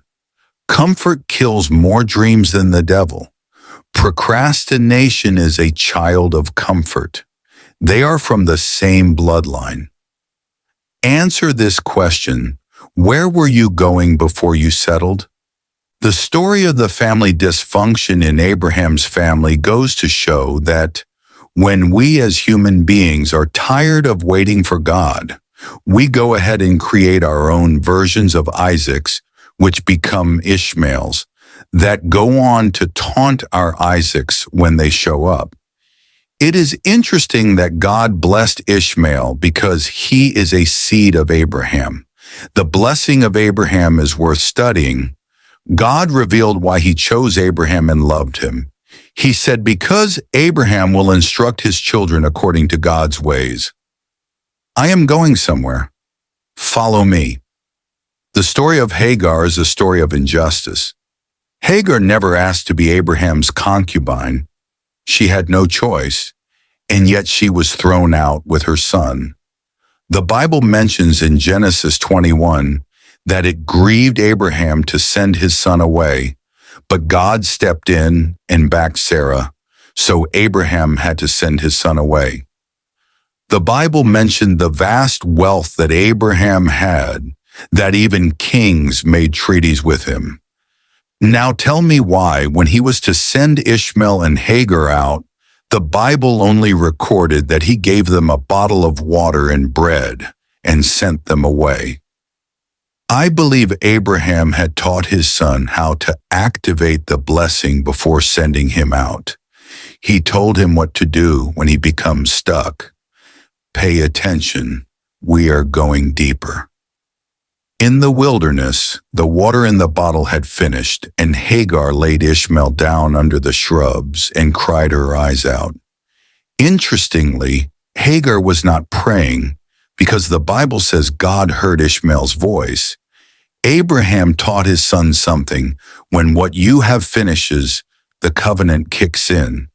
Ishmael prayed, and God heard him. Now God heard him, but spoke to Hagar, telling her he had heard her son's prayers. God answered his prayers by opening their eyes to see the body of water that had always been there. Someone say, God opened my eyes. The body of water indicates a continuous supply. Hagar named God El Roi, the God that sees me. God sees you. As Christians, we should never joke with the covenant God has with us. Remember, we are now connected to Abraham's blessings through Christ. We will never know the extent to which Abraham was tested in his time. He was tested on all sides. He left his city. He left comfort. He left his father's house. He sent his firstborn son away, and he killed his son Isaac. I know you are about to say he didn't kill Isaac, but to God he did. To understand faith, we all will have to study Abraham.